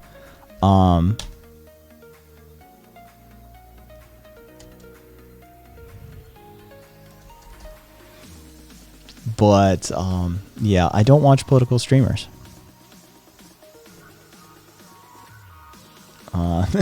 Rev.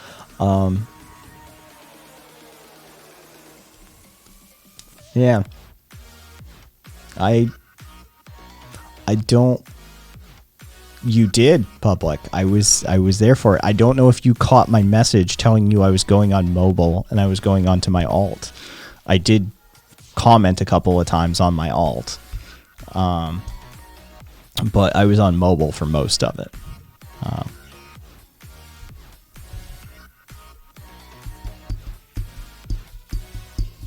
You have to watch something political.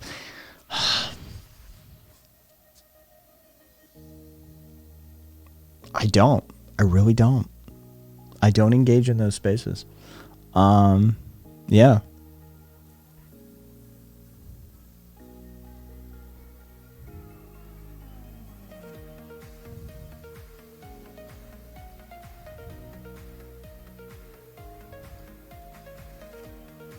Bob Ross. Nice.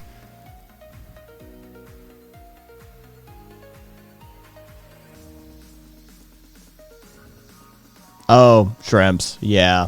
That'll get you down pretty quickly.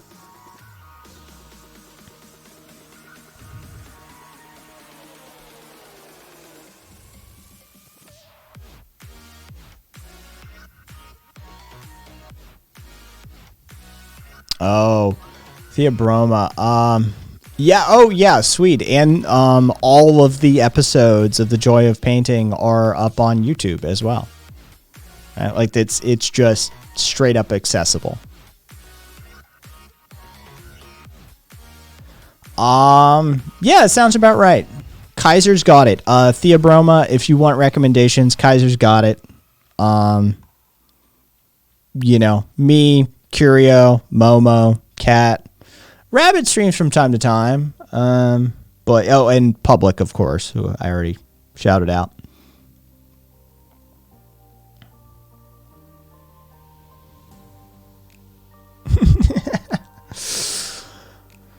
Yes, Public allows me to complain about my physical shit on their game stream. So Rabbit goes on at weird fucking times sometimes. Like Rabbit will just like jump on the air at, like, I don't know, fucking 10:22 at night or something like that, like just randomly. So it's difficult. You have to have notifications set for Rabbit, or be a member of the Discord community and keep an eye on the self-promotion channel. It will auto upload when Rabbit or Swede upload videos to their YouTube, or Rabbit or a bunch of the community members go live on Twitch. Self-promotions will tell you.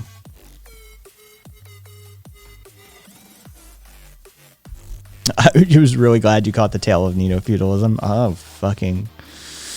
Yeah, right. What about news sources? Whether all of them, they all have value, right? This is the thing. People are like, well, what news sources do you trust? None of them and all of them, right? Like, you have to be a good consumer of news. And it's a skill set that isn't necessarily taught, and it's a skill set that's very difficult to learn, and it takes time. You ever had a friend who you'll be out at a bar with, and somebody will come up and just start talking, and the friend will be like, yeah, they were full of shit. You thought it was a good conversation. You thought it was a story, and, you know, whatever. You didn't think too much about it, but your friend was like, oh yeah, that story was utter bullshit. You need that ability, right? You need the ability to read between the lines. You need the ability to read context. You need the ability to know the historical and contemporary context. You need to be able to cross-reference with other potential sources of information. There is no one singular or a few news sources that you can trust explicitly. That just doesn't. It's not a thing. Bias is implicit in all journalism to one extent or another, and so you have to become a educated consumer of news. So all of it. There's value in all of it. Even if it's active disinformation, there's more value arguably in active disinformation than there is information. When the Chinese state-run media comes out and says some shit, sit up and listen, right? There's a purpose behind them saying something, right? When the DoD announces something, there's a reason they're announcing something. Listen. So, yeah. Ninja. Oh, Ninja.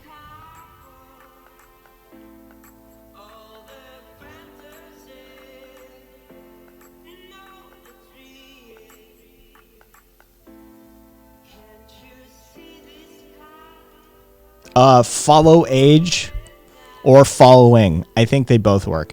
And if you, Rev, if you ever are curious about commands, you can just type !commands and it'll tell you the commands that are available.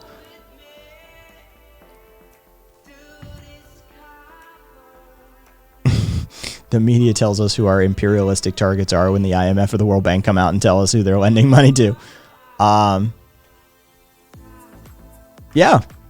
If you don't think there's value in knowing what the U.S. military is talking about, then, I mean, I can't really help you with that. Yeah, when the DOD makes a press announcement, fucking sit up and pay attention.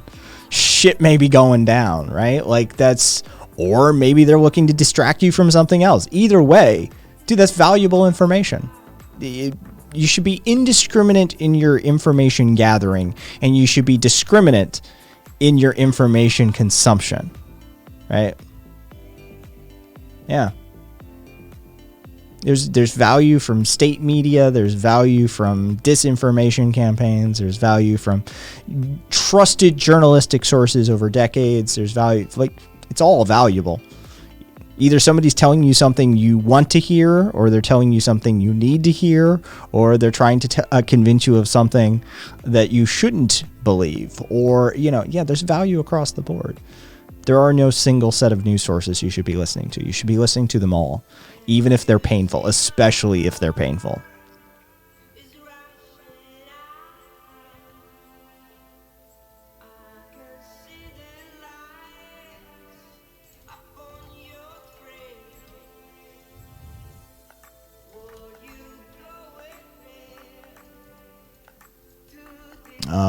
CGTN is fascinating to read between the lines of.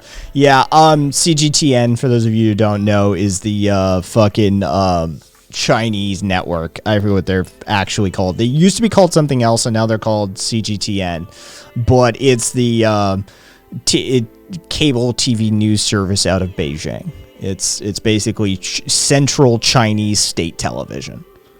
So yeah, CGTN is definitely interesting. Of course they did.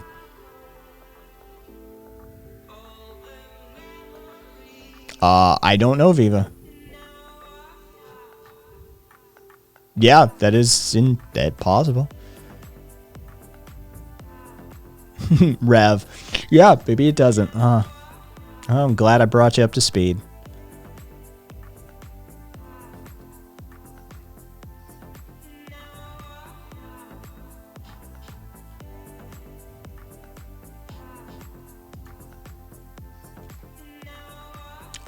Yeah, Betray, I don't have a watch time implemented. I'm not even sure if my bot's capable of a watch time.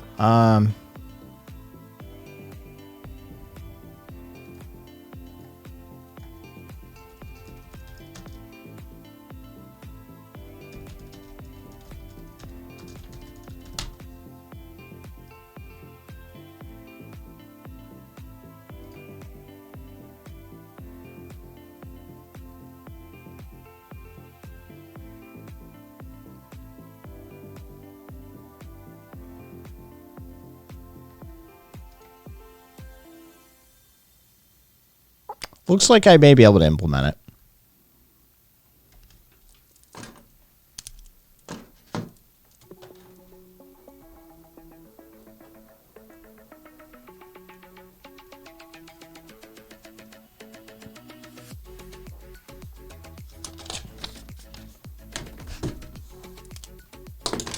Another post-it note.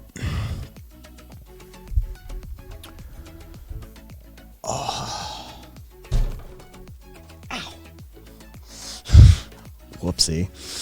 What is North Korea telling today, and what does it say?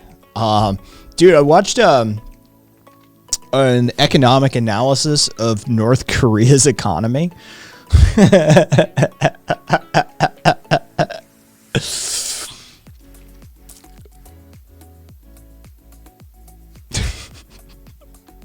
Those Juche idiots that roll in here from time to time. Holy shit.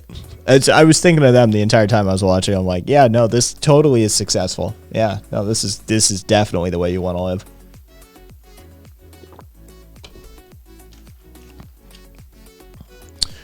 Juche is an ideology, public, and a group and a person.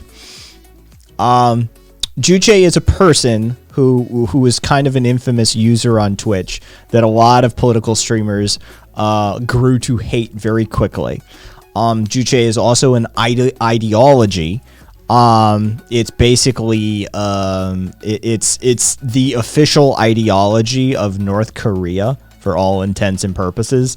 It means juche something. It means self-reliance. That's right. It means self-reliance. And so it's sort of Marxist Leninist with like nation state and monarchy with communist aesthetics, right? It's a monarchy with an emphasis on the nation state with like ML aesthetics. It's a very weird thing. But yeah, it's the official ideology of North Korea.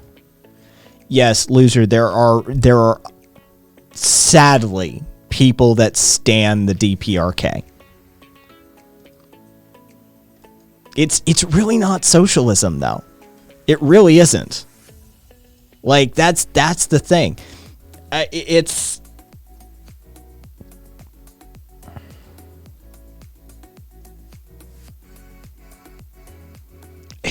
is okay. Yeah. All right. I was like, yeah. It's basically monarchism with like Korean aesthetics.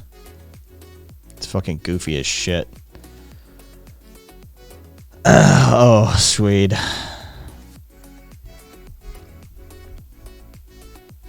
It's not American imperialism, so that means it's based for some reason. Exactly. Yeah. Yeah, that's a thing. I don't know. Maybe there was some war hero called Juche too, Mitre. I don't fucking know. But yeah.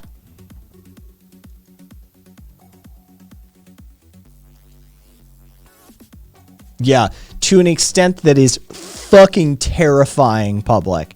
The amount of tankies I have seen defend Hitler at this point, this is happening more and more. This is getting fucking weird as shit with the tankies. Well, at least Hitler was against the United States. Motherfucker, what? I wish I could say this is like the 6th or 12th time I've heard this from fucking tankies. I hear it on a regular basis now. I hear it on a regular fucking basis now. It's fucking ridiculous. Yeah. This is the thing. He wasn't even anti-US. He copied us on a whole bunch of shit. He openly admitted our Jim Crow laws were inspiration for his for how they treated the Jews in Germany, right? Like he was inspired by the US, for fuck's sake. He wasn't against the American hegemony as they so often put it. But yeah, no, I've seen this take numerous times from tankies at this point that like, well, at least Hitler was against the US. Motherfucker. Is there any compromise you're not willing to make? Like, yeah, goofy as shit.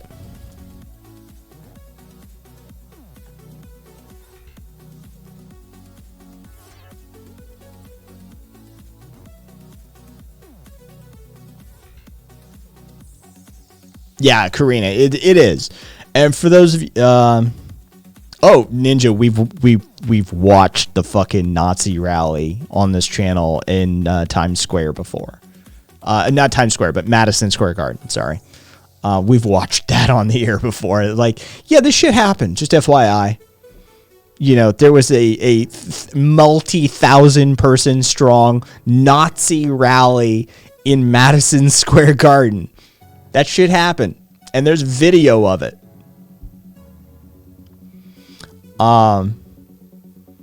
Yeah, it's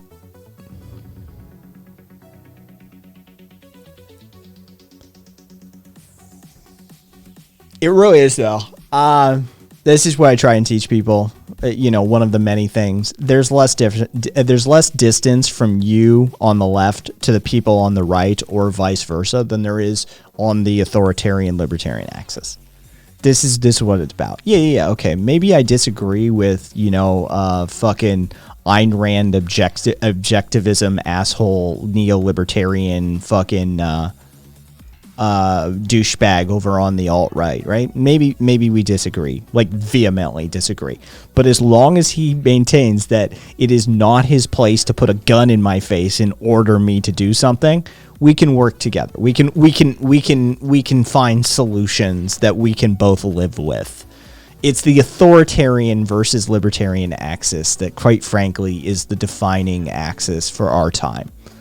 It isn't the left versus the right. That is largely a distraction. It is. The truth of the matter is that does somebody believe that they or the state that they are unironically standing has the philosophical, ideological, moral, and ethical power to force, that means violence, force you to do things? If they believe it has the underlying ability to force you to do things, they're an authoritarian, right? This is the issue.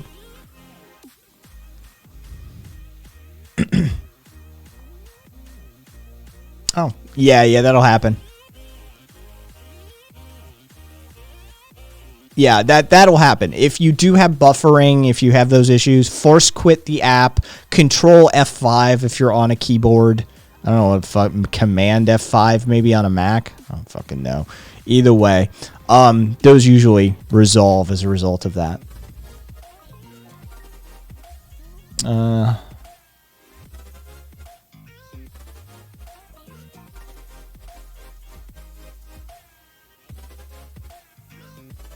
Yeah, the German speaking up on that one. Fuck if he was like, nah, probably not.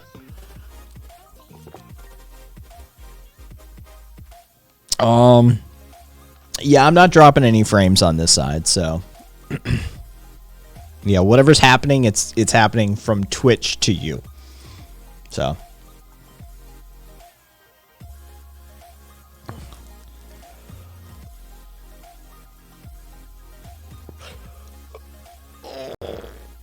stretchy stretch.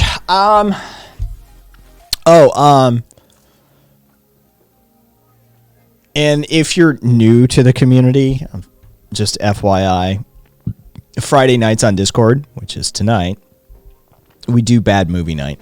For those of you that are regular attendance to Bad Movie Night, I'm thinking we're going to do some old classics, and an old classic bad movie and maybe a new classic bad movie. I'm thinking maybe Zardoz and Grandma's Boy.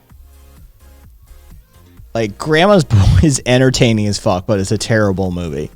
And Zardoz is batshit crazy and a terrible movie. So, yeah, I'm thinking that maybe that's on the list tonight. Knock it off, Twitch. Knock it the fuck off.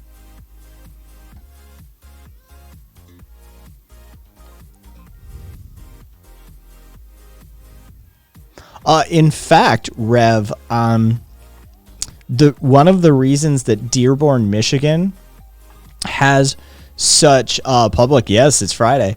Rev, one of the reasons that Dearborn, Michigan has the highest concentration of Islamic adherents in the U.S. is that Henry Ford, in order to bypass striking workers, looked to the Middle East and imported workers from on far in order to get people who would break the strike. Scabs. He brought in Middle Eastern scabs. And this is the legacy. This is why Dearborn, Michigan has such a high concentration of Muslims, is because Henry Ford used them to undermine the labor strikes of his workers. So this is what was happening in and around the Detroit area in those eras.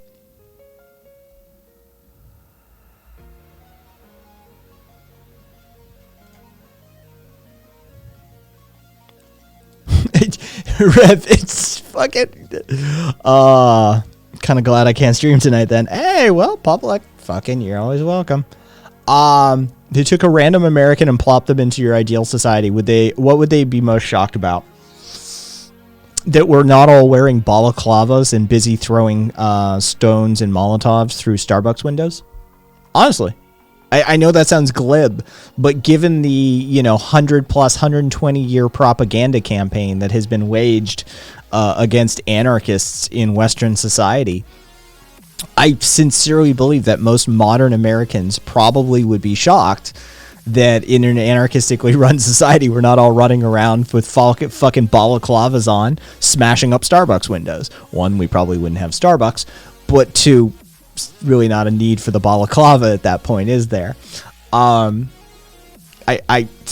do honestly believe that would be the thing that shocks them the most, though.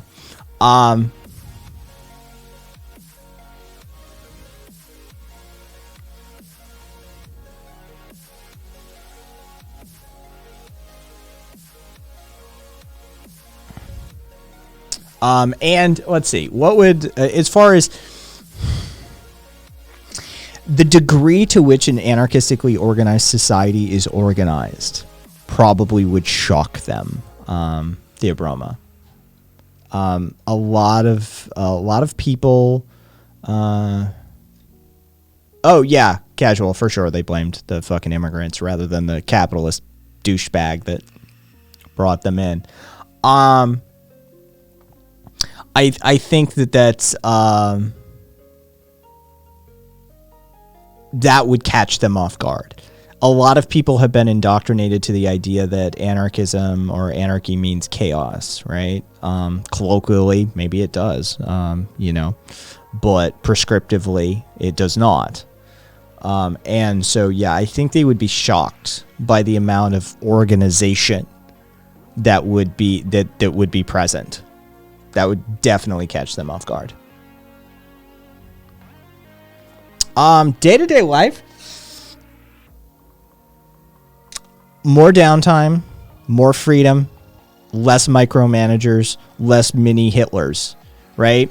The boss at the work isn't your boss. They don't get to micromanage you. That's not the function of managers under hierarchically organized systems, right? So you don't really have that little like mini tyrant at your workplace. That just doesn't exist. So day to day, you wake up, eat breakfast, maybe go out to the community garden, do a little weeding, little helping, little picking, maybe gather some berries for some yogurt that you got through the co-op dairy up the road a little bit. Feed yourself, get your kids off to school.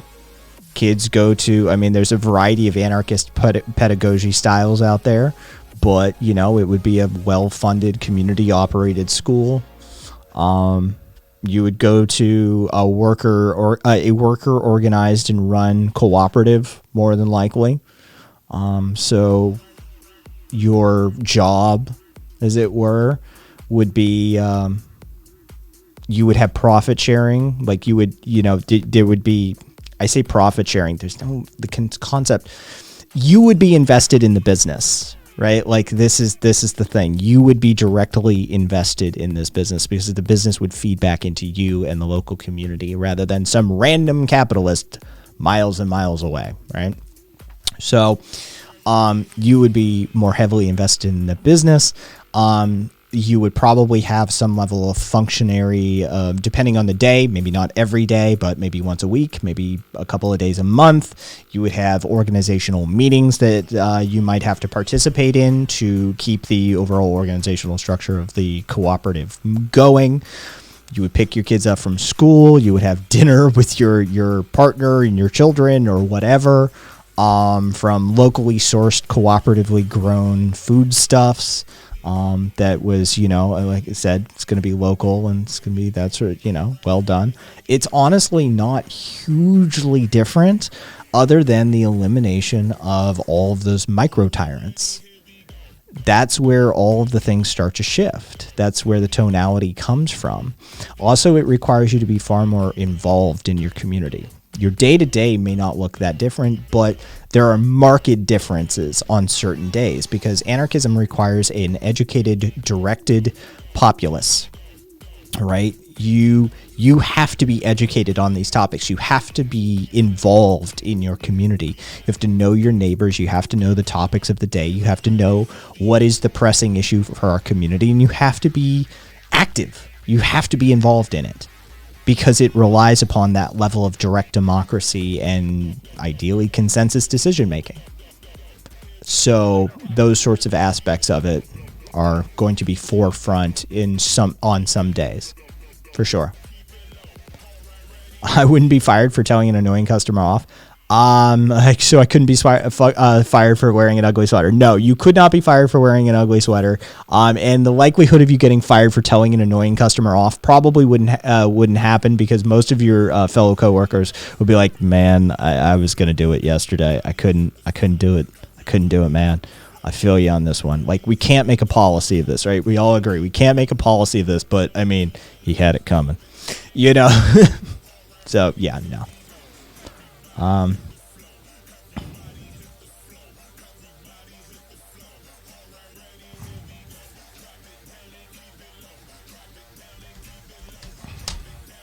Dark Blade, some reading.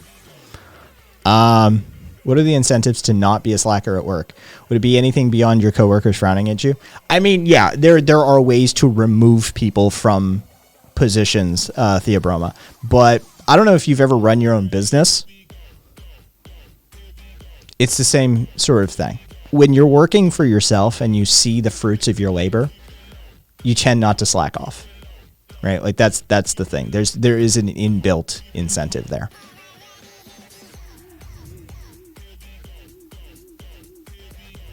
But if, issues arise, then yeah, usually what happens is there's a meeting. Yeah. The workers sit you down. Your fellow cooperative operators have a conversation. Like, "Hey man, what's going on? Like, you just seem out of it recently, and that's, is anything going on? Do you want to talk about it?" Like, that's because your well-being and your input into the productivity of the organization is just as important as anybody else's within a co-op. So yeah, you would generally probably what would happen is your friends and coworkers would be like, "Dude, is everything okay? Like, we noticed you've been, kind of out of it lately. Is there anything we can do?" Yeah. It's been a lot of years since I've done a school project, Theobroma. I could relate it more to a workplace or ownership or entrepreneurship or workers co-ops better than I could a school project. Also, God, probably not the best, given how fucky our educational system is and how disenfranchised and alienated students tend to be under it, given the Prussian origins of it. Probably not the best analogy to use. I would probably hesitate.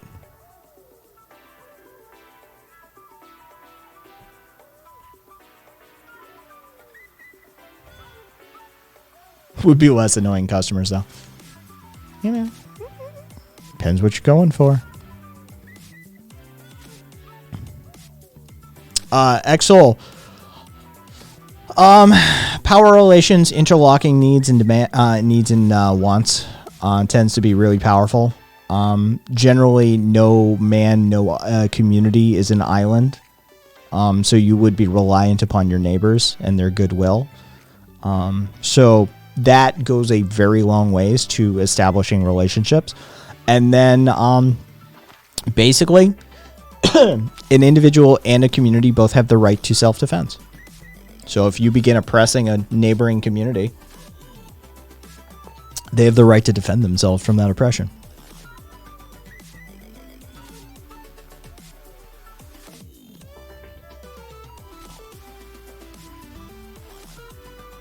I don't know what SL is, but I ran my own business for a few years, and I literally got into it. I got so into it, I forgot to eat sometimes. Fully reaping the benefits of one's own labor. Yeah, hey, Sidewalk. And yeah, what a concept, right? Very few of us... all labor creates all wealth. very few of us ever get to experience that under like the standard system. Second Life. All right, there you go. Hey, Punk. That was the problem with Catalonia in the Spanish Civil War, because the fruits of the labor was being used to feed the war machine, and people were giving up because it was being taken from them by force. I mean, Kaiser, Portland and Seattle are their own islands. I would never attempt to enforce my cultural normative values upon the Seattle and the Portland anarchists, seeing as they have such a long, rich tradition of bullying and infighting amongst themselves. It's like telling France to not hate England and to tell the English to not talk shit about the French. Right? Like, it's cultural at that point. Like, you can't take that away from somebody. So of course, under an anarchistic system, we would not attempt to stop Portland and Seattle anarchists from infighting. That's a part of their history at this point.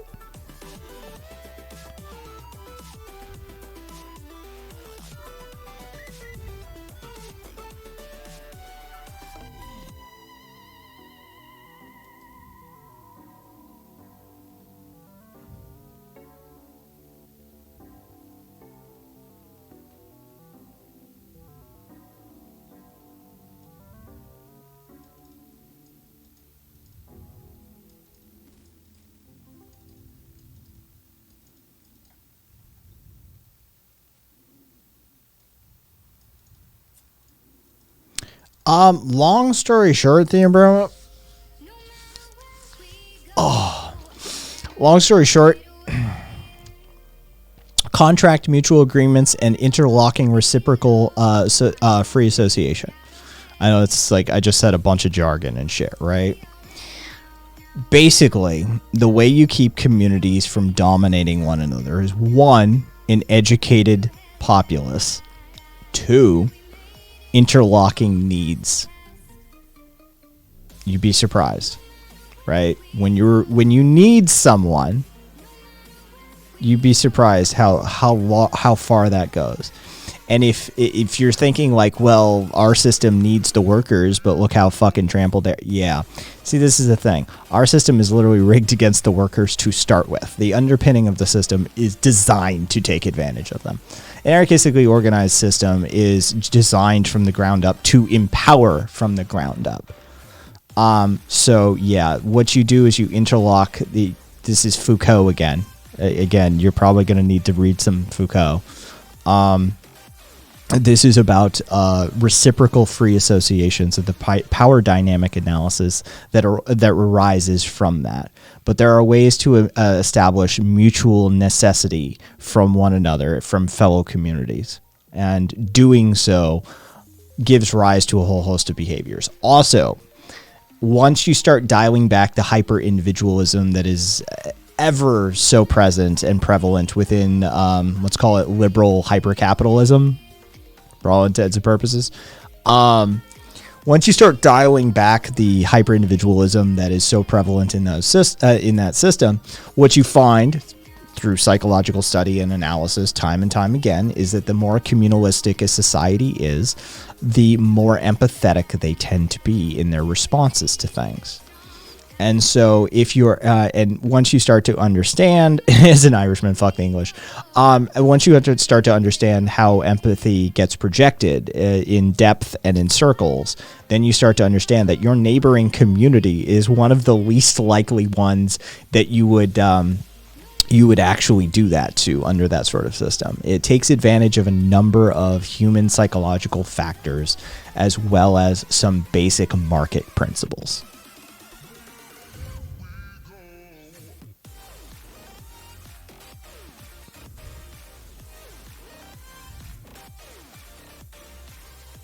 Except they do. They don't show up on the screen. Who asked that? eComposer. The redemptions don't show up on the screen. Like what you're seeing up here, they don't show up. But they show up in mine. And they show up on chat. Yeah. They show up on the Twitch app chat. And yeah.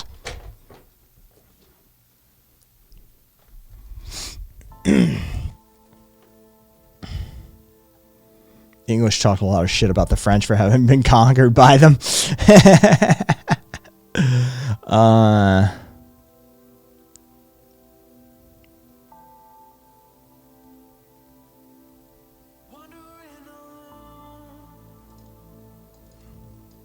See, but Exol, you're asking for a perfect system.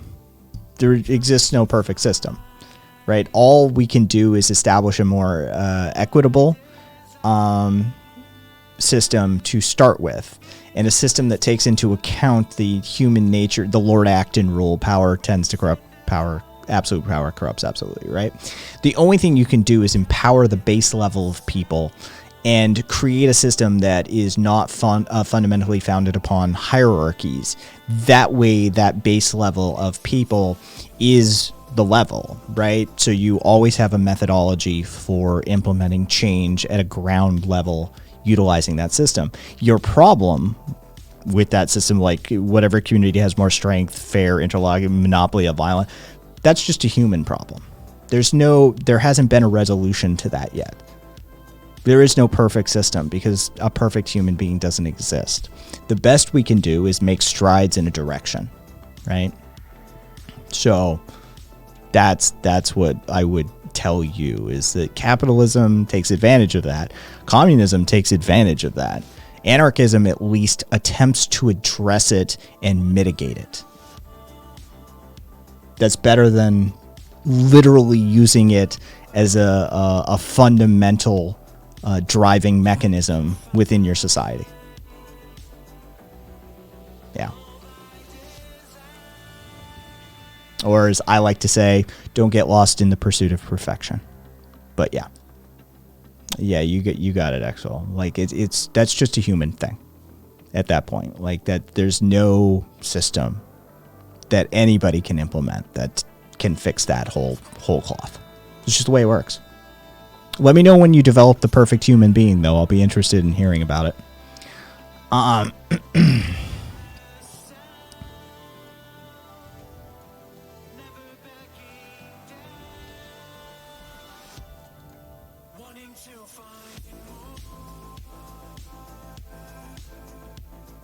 It's just Sweden's west coast.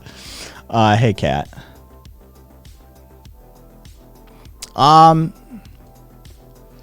Theobroma,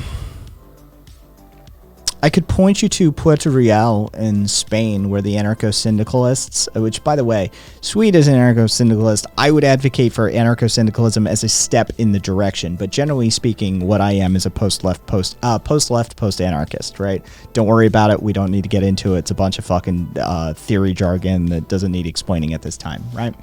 But I could point you to Puerto Real in Spain, where the anarcho-syndicalists basically took over the docks. They took over a huge portion of the industry. They're now directing medicine, medical governance, environmental decisions, education. Puerto Real basically is governed by anarcho-syndicalists at this point. So, you know.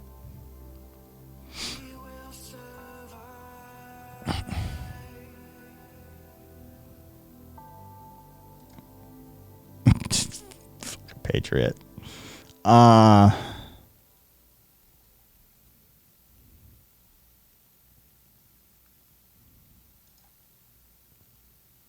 Let's see. Let me pop you out so I can.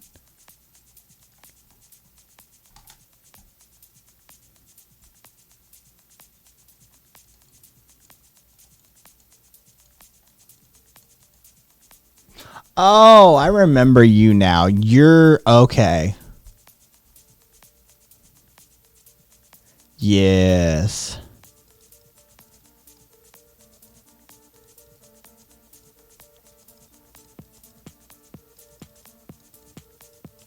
Just so you know, Sports Ball Live is also an anti-vaxxer amongst their myriad of interesting comments. You know, yeah.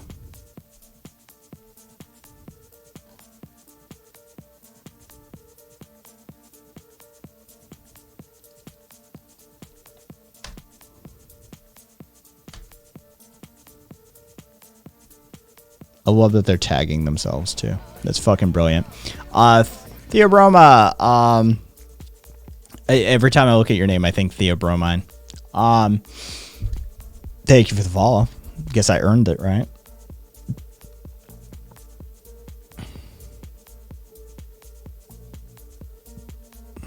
If Ryan Gosling is communist, he might be the perfect human. Yeah, he's not my type, but yeah.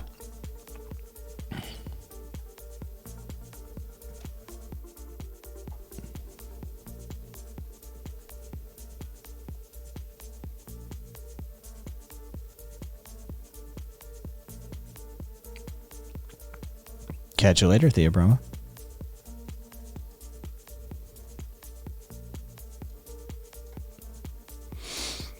Yeah, sports ball is full of terrible takes. So, yeah, it's probably bait. Just FYI. Carl Urban is the perfect human. See the movie Doom for why. I don't even know if I fucking... Oh, that guy! Okay. Yeah, I know who that is.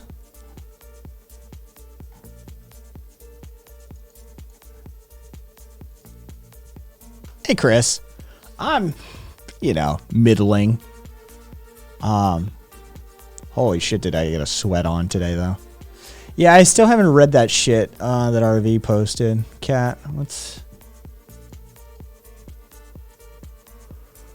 Okay, let's fucking look at it. This seems insane. This seems like properly insane.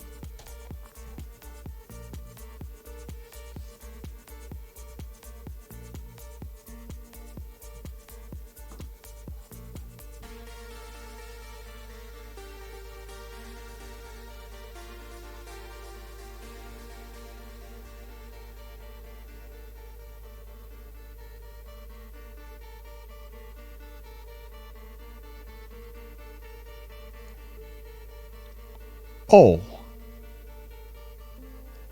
Oh, okay. Okay, got it. Okay. Well, I hope he enjoys his new watch list position. What was that person's fucking Twitter handle again? Ah, okay. Cool. Just gonna keep an eye out for that one. Holy shit.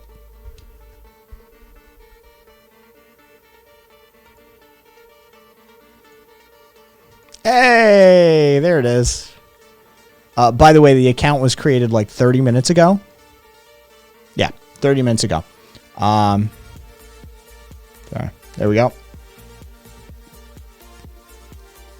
They're always 3 questions away. They're always 3 questions away. That one just came right in out of the gate.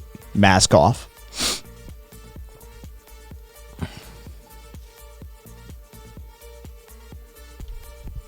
Yeah, we brought it up. We mentioned it earlier. But you're more than welcome to mention it again. And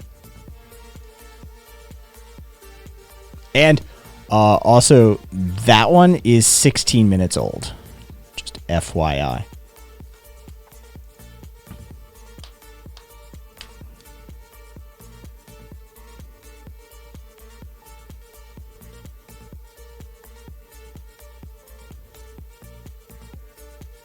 Oh, Kaiser, and it's terrible OPSEC. It's terrible OPSEC.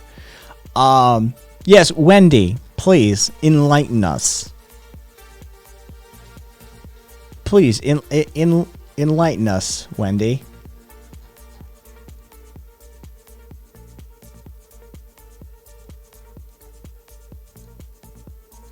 Same one? Same one? Oh, good to know, RV. Good to know. Come on. You can say it. Say it. Come on. Who owns the banks, Wendy?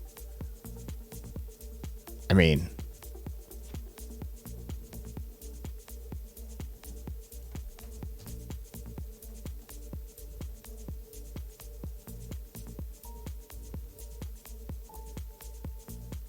no, Rev. You wouldn't have seen it.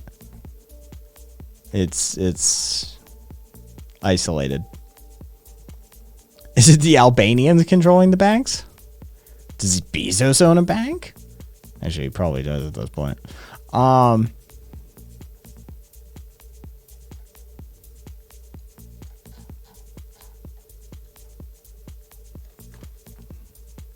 love these people. They're always, they're always 3 questions away. And I love it when they come in just like mask off the first time. But the Jews!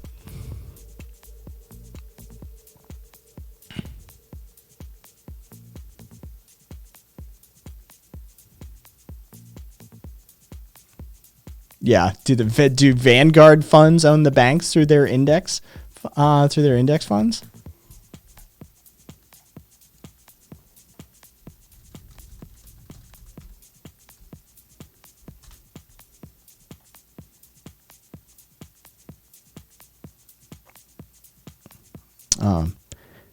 Actually, and just FYI, BHCs actually own the majority of the banks in the United States. Do you know what a BHC is? Are you familiar with bank ownership structuring? Have you ever looked into it? Do you even know what a BHC means? No? No? So you're just talking out of your ass? Yeah? Yeah? Okay. Just checking. Just checking.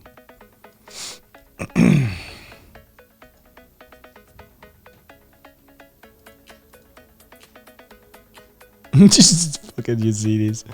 Oh, man.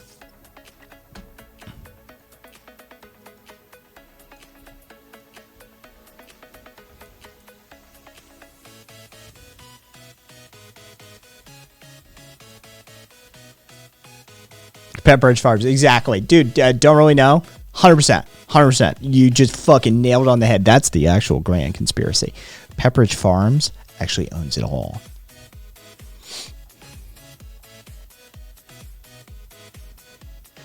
I demand my bank by birthright of being rather pale. Yeah, Rev, like, this shit's white, right? That's pretty fucking pale. Where's my bank? Bank, please.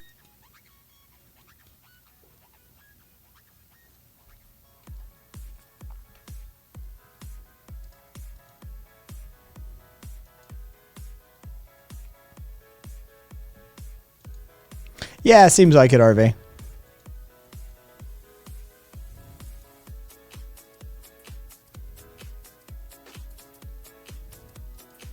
I own, oh Jesus Christ, I own oh my God, Swede. I mean, Jesus Christ, I own. Hold on, let me break this up.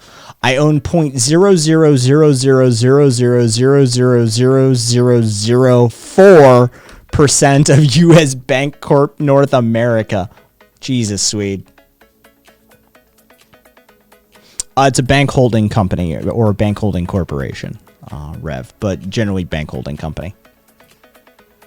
Or Me Toad. Yeah, we got 2 Revs here. So now, yeah, Rev Roth was here first. Rev Roth is Rev. National Association. All right, thank you. You have to be so pale that people can see your entire circulatory system. Oh, okay. All right. Fair enough. Fair enough. I mean, you could see like some of it, like, right? No, it doesn't really show up on camera, but I mean, there's a fair amount of veiny shit going on there. Like I got pretty good veins too. Like, I don't know if we can, but no, you can't see the entire circulatory system. So, damn.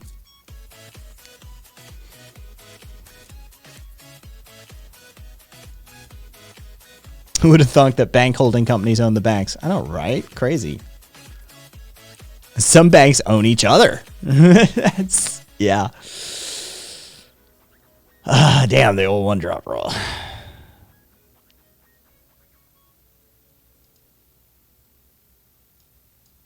Oh, Glazy, we all know you're nothing but a liberal. You fucking... Dude, you tanked that shit. You fucking tanked that shit. Glazy, you're a fucking lib. Like, don't come in here and fucking start shit, Glazy. You're a goddamn liberal. In ideological spectrum terms, you're a liberal. You just don't want to be called one, that's all. It's just hilarious.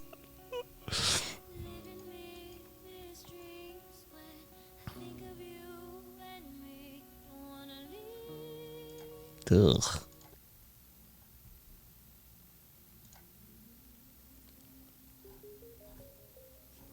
Exel, I would forward that question to Swede, actually.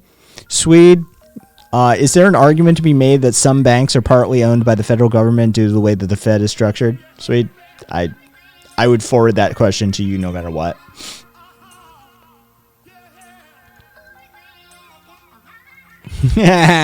Fucking Glazy libcock.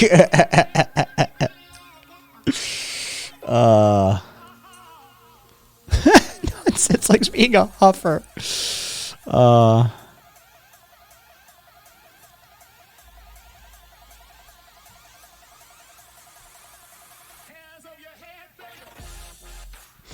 Let's see. Were there any other? We covered all of the fucking hilarious and fucked up shit. I think. Oh, Trudeau is asking the Pope to apologize on Canadian soil. Sure. Okay, lib. You mean a liberal? Yeah. You mean libertarianism, which is literally French. It's derived from the French libertas, and enlightened from the Enlightenment era, from whence libertarianism springs, which at that time was literally the birth of liberal values, and centrist, which is where liberalism tends to land in the modern context. You literally basically described yourself liberal. Glazy, when you find yourself in a hole, stop digging, my man. Just stop. Don't really know. Thank you for the sub. First time. Liberal cubed. Yes, liberal cubed. That's Glazy's new title. Libcube. Libcube.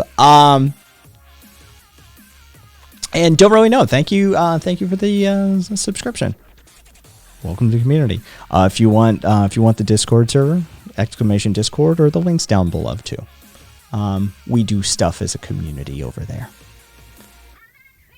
Libcubed.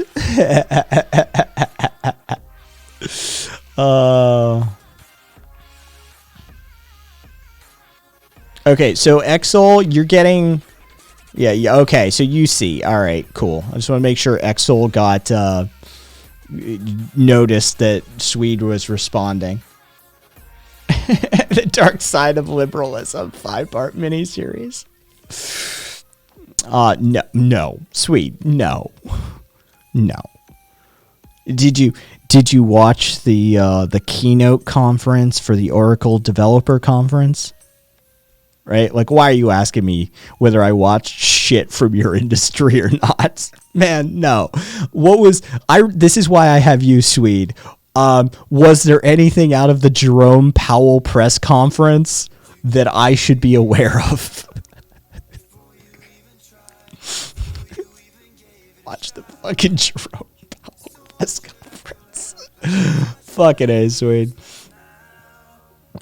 Glazy can't stop digging though. The treasure they expect capitalism to give them, maybe a few feet deeper. Just curious. All right. Maybe it's a nice hole and wants to never leave it, or maybe go to Australia. Exactly, Lotta.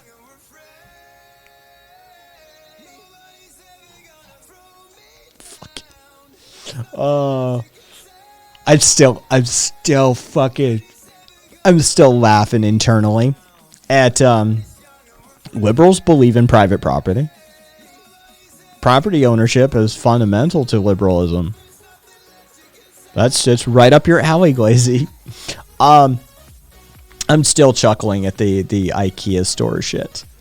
Dude, that IKEA store shit was fucking hilarious. For those of you who weren't here at the beginning at the store, see, this is the thing. You probably mean personal property. And you probably don't even know the difference. For those of you who weren't at the beginning of the fucking stream, the Atlanta, Georgia IKEA store in celebration of Juneteenth served fried chicken and watermelon to their guests. They served other shit too. Mac and cheese, potato salad, collard greens, and fried chicken and watermelon. I still find it hilarious. It's fucking hilarious. I'm sorry. That is objectively hilarious. Yeah, it's a fucking holy shit, guys. Fuck me. But yeah, the IKEA store in Atlanta, Georgia, to celebrate Juneteenth served chicken and watermelon, fried chicken and watermelon. You fucking shitting me? Nobody asked anybody. Like, how did that shit happen? I just, Oh yeah, it's fucking. But I'm still of the opinion. I'm sorry. You walk into a retail store and they show you, they saddle up to you with a fucking plate and like, welcome to the cookout. Here's some fried chicken, some potato salad, some mac and cheese, some collard greens, and a slice of watermelon. I'm just saying, like, fuck yeah. The optics of it might not be great, but I mean, you walk into a fucking retail store and they throw you a plate of that. Alright. We talking. The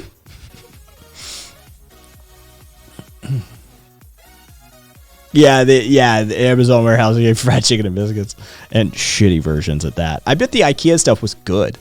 I bet the IKEA food was fucking good. IKEA is pretty notorious for that shit. If they were serving food, chances are it was good food.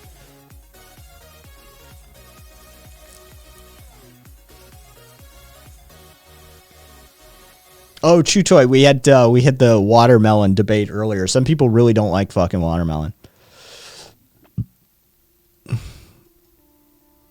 No. Weirds me out that people actually call him Fluffy. You mean Gabriel? Yeah. At Rev.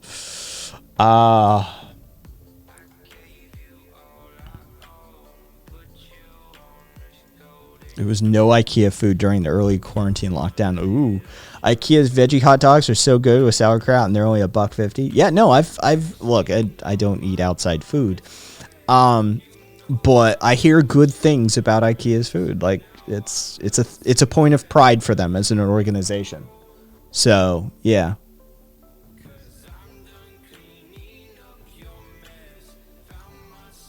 Glazy, I have made every single meal from scratch up to and including like sourced wild game and shit like that for going on a decade now. The only time I have eaten food prepared by other people is anytime I vacation. If I vacation, I will eat food prepared by other people. And even sometimes I will prepare food while I'm on vacation. Make some friends, offer to buy some ingredients, teach me the local dishes, that sort of stuff. So even when on vacation, I sometimes cook. But yeah, I have prepared from scratch every meal for almost a decade now. eComposer, I don't forage because I live in Las Vegas, Nevada. There's not a whole lot of foraging that'll be happening in and around this town.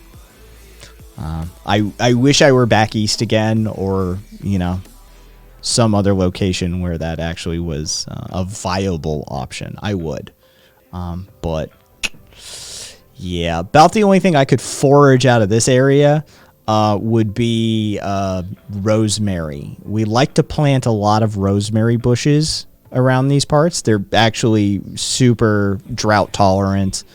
Yeah. They're good about holding on to small amounts of water. So you can find rosemary in a lot of my neighbors' front yards and backyards, including my own backyard. I have a giant rosemary bush in the back that's just part of Zenescaping. You know, but yeah. Damn, Las Vegas. I've been complaining about how hot it is in PDX. Yeah, it's a bit warm here right now. Just a bit warm. Shrimps, what's my reasoning? Health reasons and price quality control. For what you pay for your meal at like McNugget, Subway, Chick-fil-A, whatever Chipotle bullshit that you're eating, for that same price, I could be eating a bison ribeye and like artisanally grown brown rice and shit like that, right? Like I can compensate. I can compensate for cost, and I can source better ingredients by miles and miles. So I can eat cheaper than you can when you eat out, and I eat way better.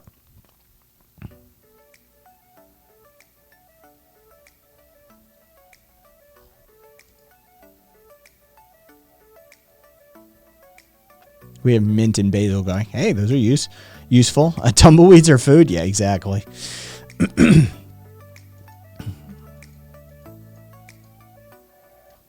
Yeah, no. No, it doesn't. I'm sorry. A pan-seared bison ribeye in duck fat served with a side of, you know, fried potatoes tossed in, you know, a fresh herb mixture that, no, I'm sorry. No. Just no. I have like triple and quadruple fried wedges that I do in all in duck fat for potatoes that I make for people because I don't eat nightshades. But that you would do horrible, immoral, unethical things to your own mother for another serving of. Trust me, they're amazing. And McDonald's fries don't stand a fucking chance compared to them.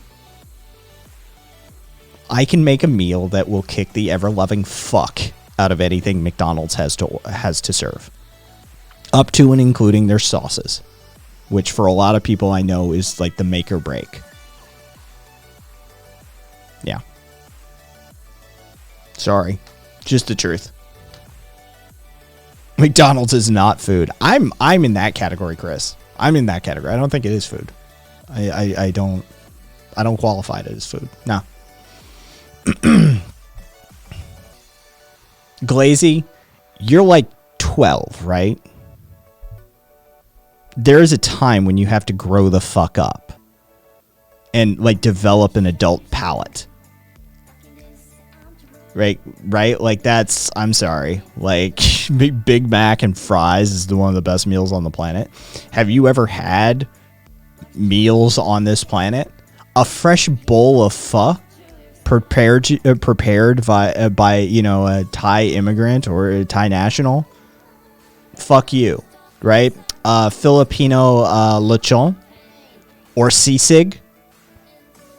Fuck off, right? An aged goat's milk cheese from France? Yeah. You know, yeah, no. I'm sorry. Your Big Mac and fries is a pathetic.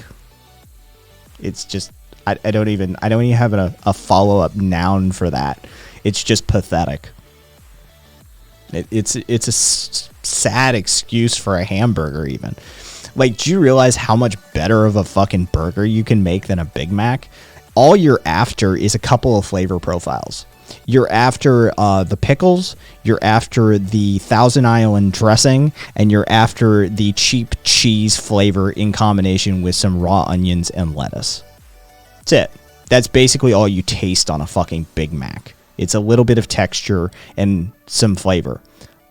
I can make a better Thousand Island dressing. I make better fucking pickles that are naturally fermented. I can hand grind a fucking burger that'll kick the shit out of the McDonald's excuse for a burger patty.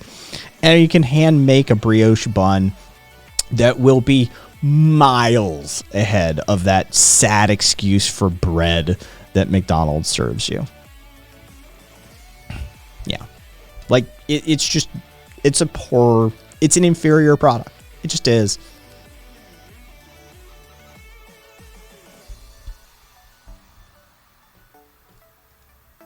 Oh, you can put the sesame seeds on, Petra. You can quick brush, sprinkle. There's your sesame seeds. Yeah, and really, don't really know. Fucking, if done right, that homemade Big Mac would infinitely taste better. Yeah, oh yeah, for sure.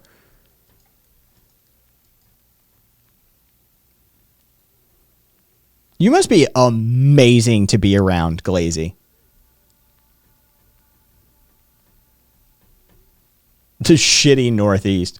Where is your chosen region then, Glazy? If the Northeast is shitty and California is shitty, what place is worth living in? Florida. Oh, I remember this. Florida. Yes, where the building codes are amazing. Have y'all had any incidents with your apartment buildings recently? Maybe foundations that weren't drilled down to bedrock and didn't meet code?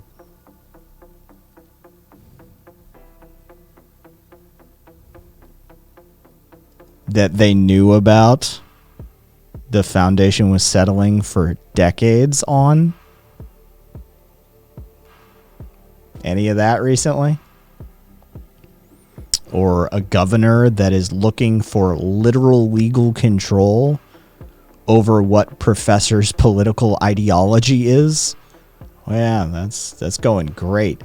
And Texas, fucking Texas. Oh, Texas. Oh, sweet Texas. Oh, now I can recount that one. Rebut that one myself. I lived in Tennessee. Tennessee is not a great place to live. The only reason Tennessee is worth living in is the food and the occasional people. See Carlin taken individually, some wonderful people in that part of the world. Taken as a group, there's some seriously dangerous genetics floating around. The food and the Appalachian Mountains. The Smoky Mountains are amazing to look at, to hike through, to climb in, to rappel down, to whitewater through in some, is it the Tennessee River? I forget the one that we used to whitewater.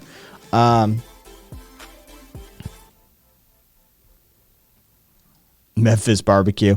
Swede, I prefer North Carolina. I prefer North Carolina low country whole hog barbecue with a vinegar or mustard sauce. This is my chosen barbecue style. Yeah. Tennessee has some cool national parks, but I mean, no, it's not a great place to live. They have a huge meth and opioid problem on top of all of the other shit.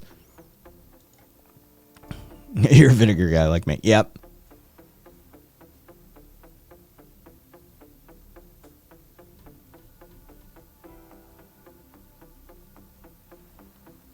Yep, Kaiser. Yeah, you guys have the.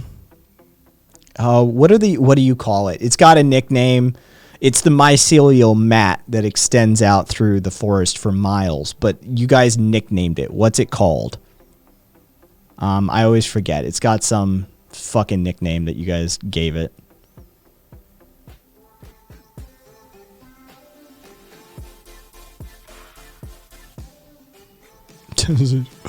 Worse than Texas. Florida's biodiversity in the Everglades.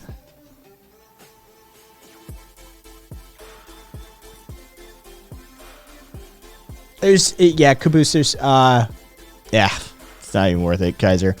I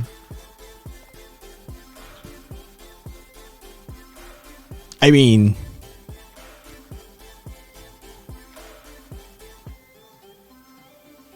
McDonald's kind of is crack, isn't it? Seriously, though, Texas smells like ass reps. Just going back to that. But seriously.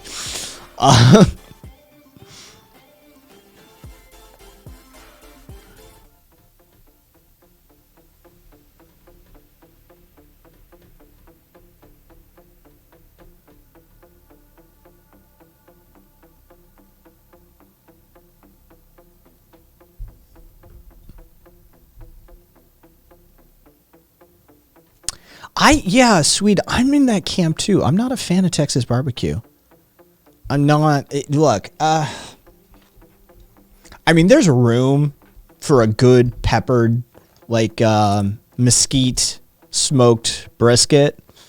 Don't get me wrong. There's room in my world for it. But, you know, in a world where we have like Filipino lechon and fucking whole hog North Carolina, like low country barbecue, and I mean, even like a Memphis or a St. Louis sticky sweet sauced rib, like I just, yeah, it just doesn't hold up. There's better stuff to spend your time on. 100%.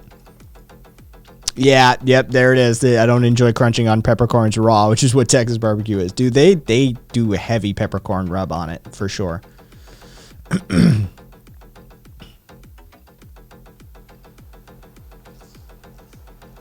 Yeah, but Glazy, it's not the taste that's addictive. Do you understand that?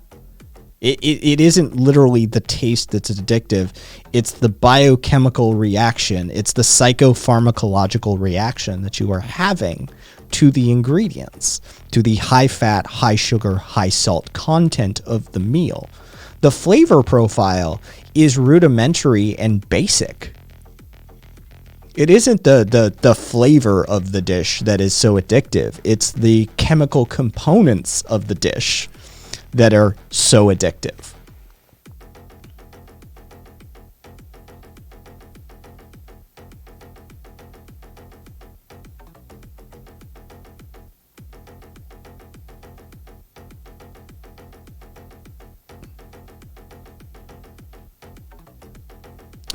Yeah, Chutoy.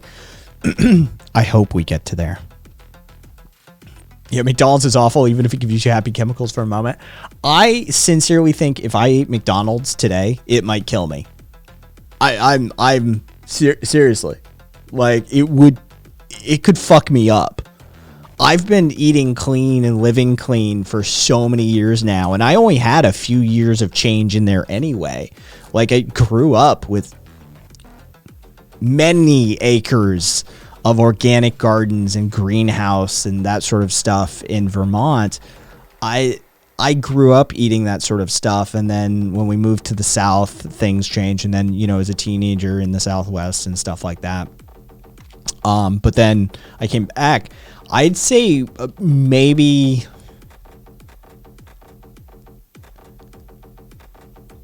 only about 10 to 12 years of my life have I actually eaten fast food in. And I'm coming up on 40, right? Like, yeah, I'm if I went and ate like a 10-piece McNugget or a fucking Big Mac or something, that shit may kill me.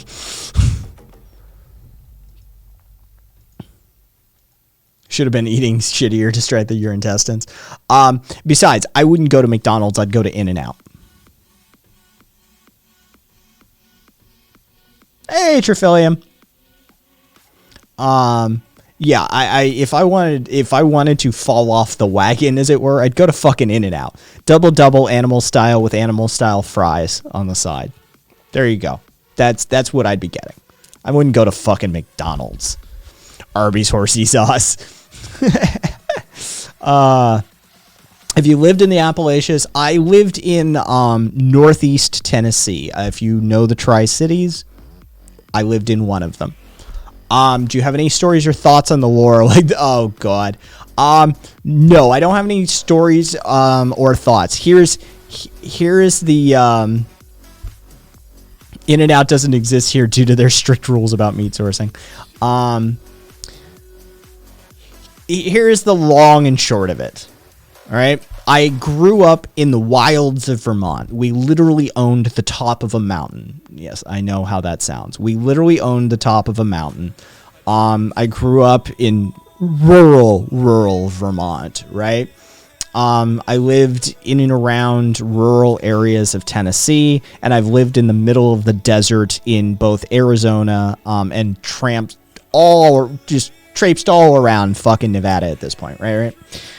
I have lived and wandered in Vermont from childhood, like small child, just wandering around in the woods, right? As a fucking, like, middle school age, just wandering around the Appalachian Mountains, climbing and hiking and doing all these sorts of things. And as a teenager and 20-something, just getting up to epic loads of shit fuckery in the middle of the desert. Just nothing as far as the eye can see, right? I have experienced no UFOs, no Bigfoots, no fucking alien encounters, no Mothmen, no fucking nothing. Nothing, folks. I got nothing for you. I've seen none of it. I've had no experiences. I grew up in, like, going to old fucking, like, some of the oldest houses our country has in New England. I've never seen a fucking ghost. I'm sorry. I got nothing for you.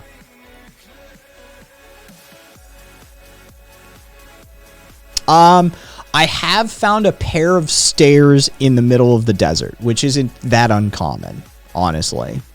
So, yeah, it's pretty common to find shacks and disintegrated cabins and stuff out these parts. Missing 411. Yeah, no chupacabras either. Sorry. To be lame.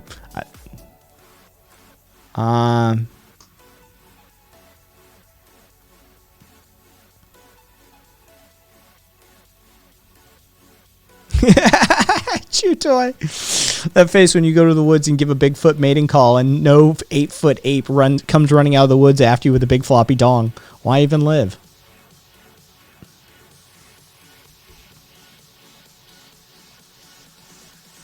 Yeah, it's... I've seen UFOs, says Caboose. Rev, I miss the desert so much. I basically live in national forest. Dude, I would trade places with you in an instant, Rev. You want desert? You can have this fucking desert.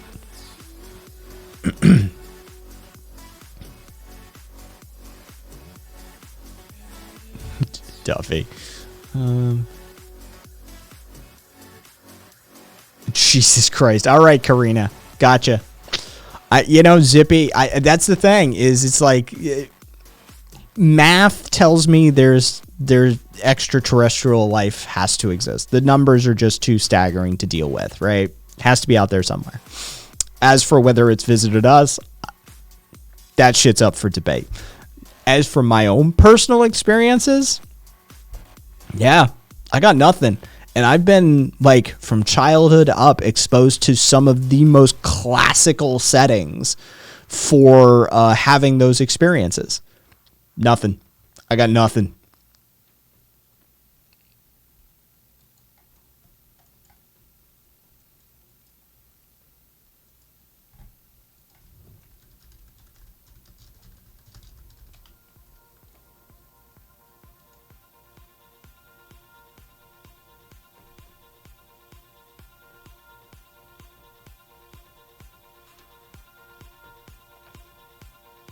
There we go. Mike.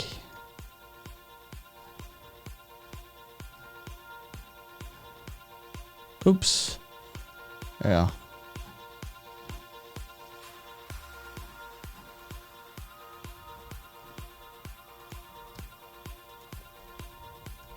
I'm just gonna... There you go. There you go, Glazy.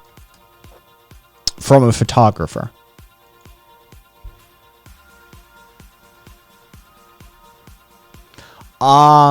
Rev, that's our design.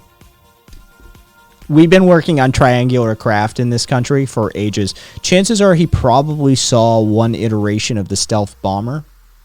There was an early iteration that was far more triangular. If it were more recent, there seems to be another triangular craft in development at present. But yeah, what your father saw in SoCal in the 70s was likely a Skunkworks joint works project that was testing flight over the region, because Area 51 actually does a Pacific run for some of their tests. They launch from here, they go over Nevada, they go over California, they hit the Pacific, they run back. And we have that capability. We have that capability. I mean, remember the scale on which we develop technologies for our military, right? The shit stays secret for a couple of few decades usually. Yeah. we have that technology. It's not, yeah. I live in an area that is like literally the definition of fucking alien ufologist magnet shit. Like, we are bait for those people. Sorry. It's not aliens. It's the United States Air Force or the CIA in coordination with Skunk Works or somebody else. Yeah. Yeah, exactly. Sweet. We didn't know what the F-117A looked like until 20 years after its operational deployment. Right? Yeah. Shrimps, I sincerely think Area 51 is the best fucking disinformation campaigns our government's ever run. I think it's brilliant. Everybody knows it's not fucking aliens. Everybody who has a lick of knowledge about the space says, yeah, no, of course not. That's our next generation testing facility. It's where we develop the shit that you will not see for many decades to come. If you want to believe it's aliens, though, sure. Yeah, it's the aliens. Yep. Just don't look into the research programs we're doing there.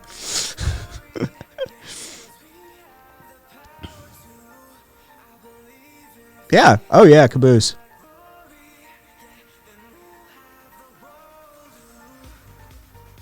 It's where we employ some of the most brilliant aerospace engineers. Again, my neighbor used to work at Area 51. He used to work at the Groom Lake facility. He was in the Air Force. He was stationed there. He used to take the daily Janet flight up. He's retired now. But yeah. Rev, dude, that is the craziest fucking story. Yeah, the Tom DeLonge stuff is batshit insane. Like, the fact that is even a thing. The most reliable evidence we have towards UFO, like towards extraterrestrial contact on this planet, came from the fucking Blink-182 fucking dude. Are you kidding? That's insane. Also, where they melted one of the two nuclear jets that they designed. Oh, God, I remember that fucking shit. Yeah.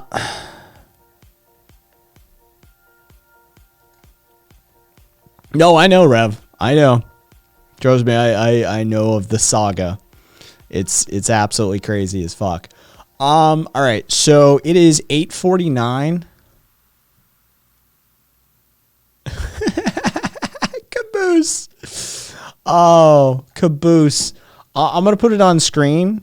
Solid memery, Caboose. Yeah, sweet. That's the position I take.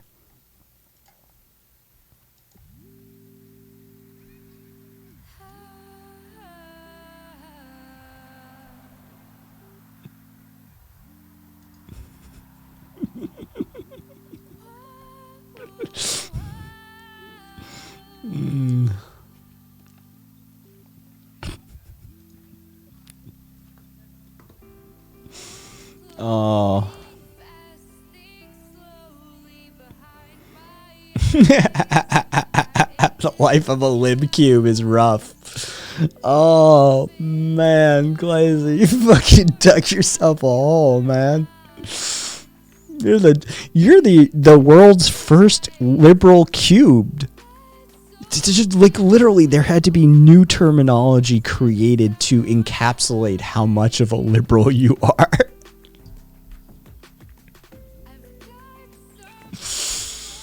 Oh. Yeah, oh yeah, sweet. Libcubes are crazy.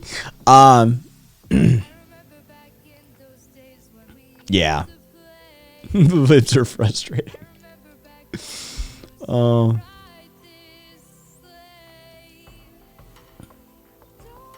Yeah, Rabbit, it is. The people who live in, like, Northeast Vegas, right by Nellis. They've all got interesting stories like that. Like, hey, did you see, like, when Red Flag happens? Holy shit. Yeah, this, if you're not aware, Red Flag is a joint training exercise that encompasses global assets. Countries from all over the fucking world come to Nellis for 2 weeks of fucking training exercises. Air and space training exercises. Some of the shit that goes down when Red Flag happens is weird as fuck. One of the things residents, myself included, have had happen over the years during Red Flag one year are remote key entry devices for our cars all stopped working. They were doing high level communications jamming in the area intermittently throughout the day, and whatever frequency they were broadcasting on just overwhelmed the remote entry stuff. Our cell phones never got affected, but that was one of the side effects. Like, when we made our local news, we're like, yeah, everybody's fucking remote start shit stopped working today for a little bit because of Red Flag. The shit they get up to is just wacky as fuck. Later, public. Hope to see you. Yeah, I hope to see you during Bad Movie Night.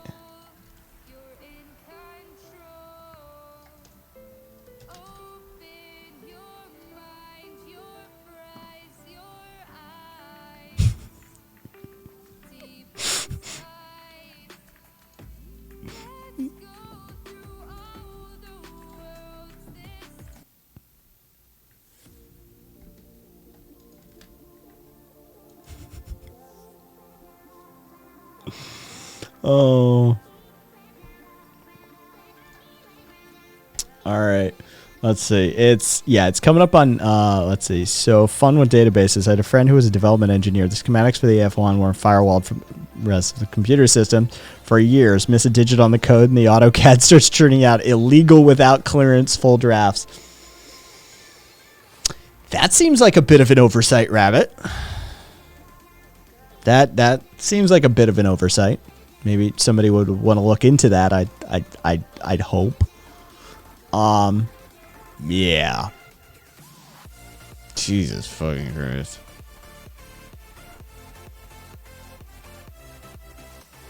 Oh, hang on, I got a thing here. Oh, somebody gifted me a tier 1 sub to something. Alright. Yeah. Thank you, I guess then.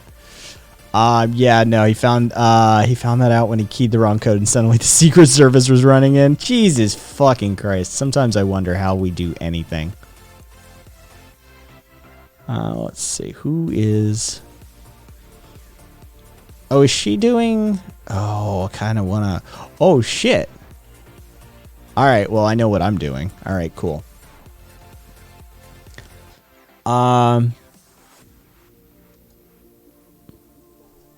You're the lib. No.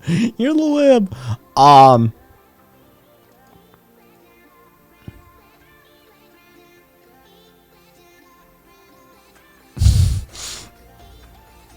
Fair enough, Duffy. Oh God, stop doing your notifications for shit. There we go.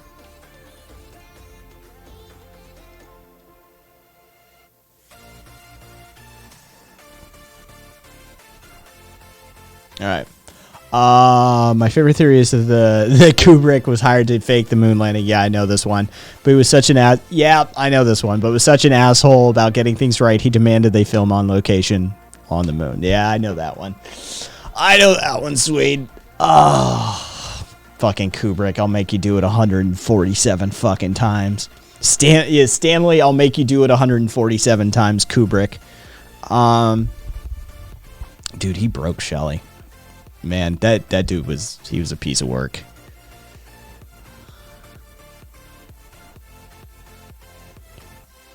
Okay, and just saw a thing. Alright, fair enough.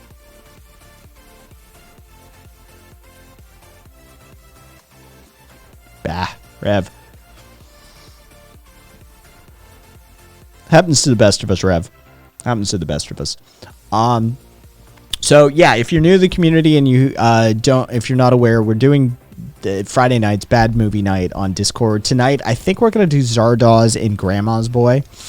We're gonna do a little of the old school, a little of the new school, both bad movies by any account.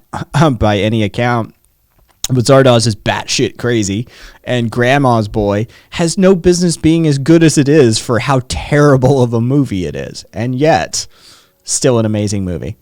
Grandma's Boy.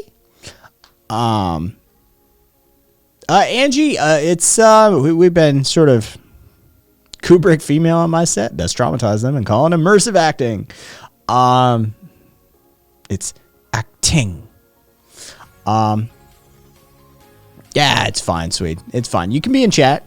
That's what I mean. That's what happens. So yeah, I think I'm gonna raid out because I want to get rice started. I'm gonna get some stuff made up because I need to eat again. I think I'm undercaloried for the amount of energy I've been expending. I think I need to up my calorie intake, which is such a fucking pain in the ass. Do you realize how much fucking food I'm having to fucking cram in my fucking throat for this nonsense I'm doing? And every pound of muscle I put on, which, I mean, I'm up to 13-ish pounds of muscle at this point. For every pound of muscle I put on, I gotta eat more.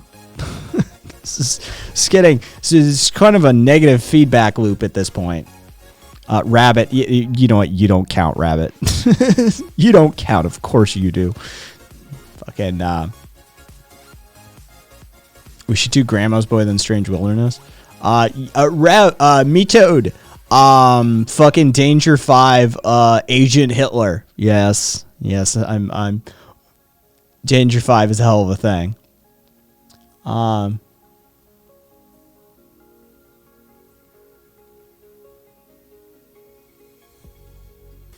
Siri, eat this entire salad bar and be hungry in 2 hours. I already did. Right before, half an hour before coming on stream, I did like a mock tuna salad of sorts. Just to throw another 32 grams of protein on the pile of protein that needs consumed. Yeah. Yeah, I know that feeling. And now I gotta go fucking so much more now. Like, now I'm into the real meals of the day.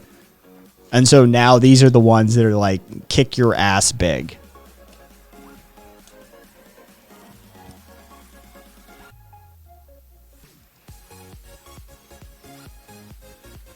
You do know redcoats are British, right?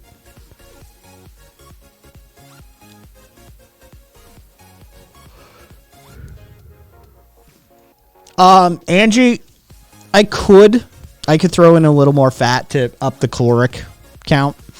I did that a couple of days ago with the fatty ribeyes. 2 fucking bison ribeyes. Yeah. So I can add a little bit here and there, yeah. But the macros, I mean, the protein and the carbs are pretty formulaically set. Yeah, for sure. We're going to do this. We're going to go over to nonsense. Y'all motherfuckers better raid over to fucking nonsense with me. Oh, yeah, that's unacceptable. But yeah, we're going to go over to Nonsense. Nonsense is one of the OGs from Podbean. Nonsense is good people. And if you were here, I don't know, earlier this week, you got, oh God, fucking MCT. Yes, because that's what I want to do is shit myself for the rest of the night. Hence a little, I know. Yeah, we're going to go over to Nonsense. I'm going to fucking, raid out really quickly. You be fine, Karina. Nobody would even know what it's a reference to. We're going to raid over to Nonsense. He's good people. He's in Just Talking right now, just hanging out. He's one of the OGs. So yeah, treat him well. And, yeah, I'm going to be over on voice chat on the Discord server probably fairly quickly. And then, yeah, I'm going to be making some food. But let's go show Nonsense some love. I'll see you guys Monday. Yeah, Monday. If you're not on the server over the weekend for like Punchy Boy stuff tomorrow. Tomorrow I have a 4-hour spa day. 4 hours. Yes. Kai is treating himself. Either way, I will see you guys later. Much love.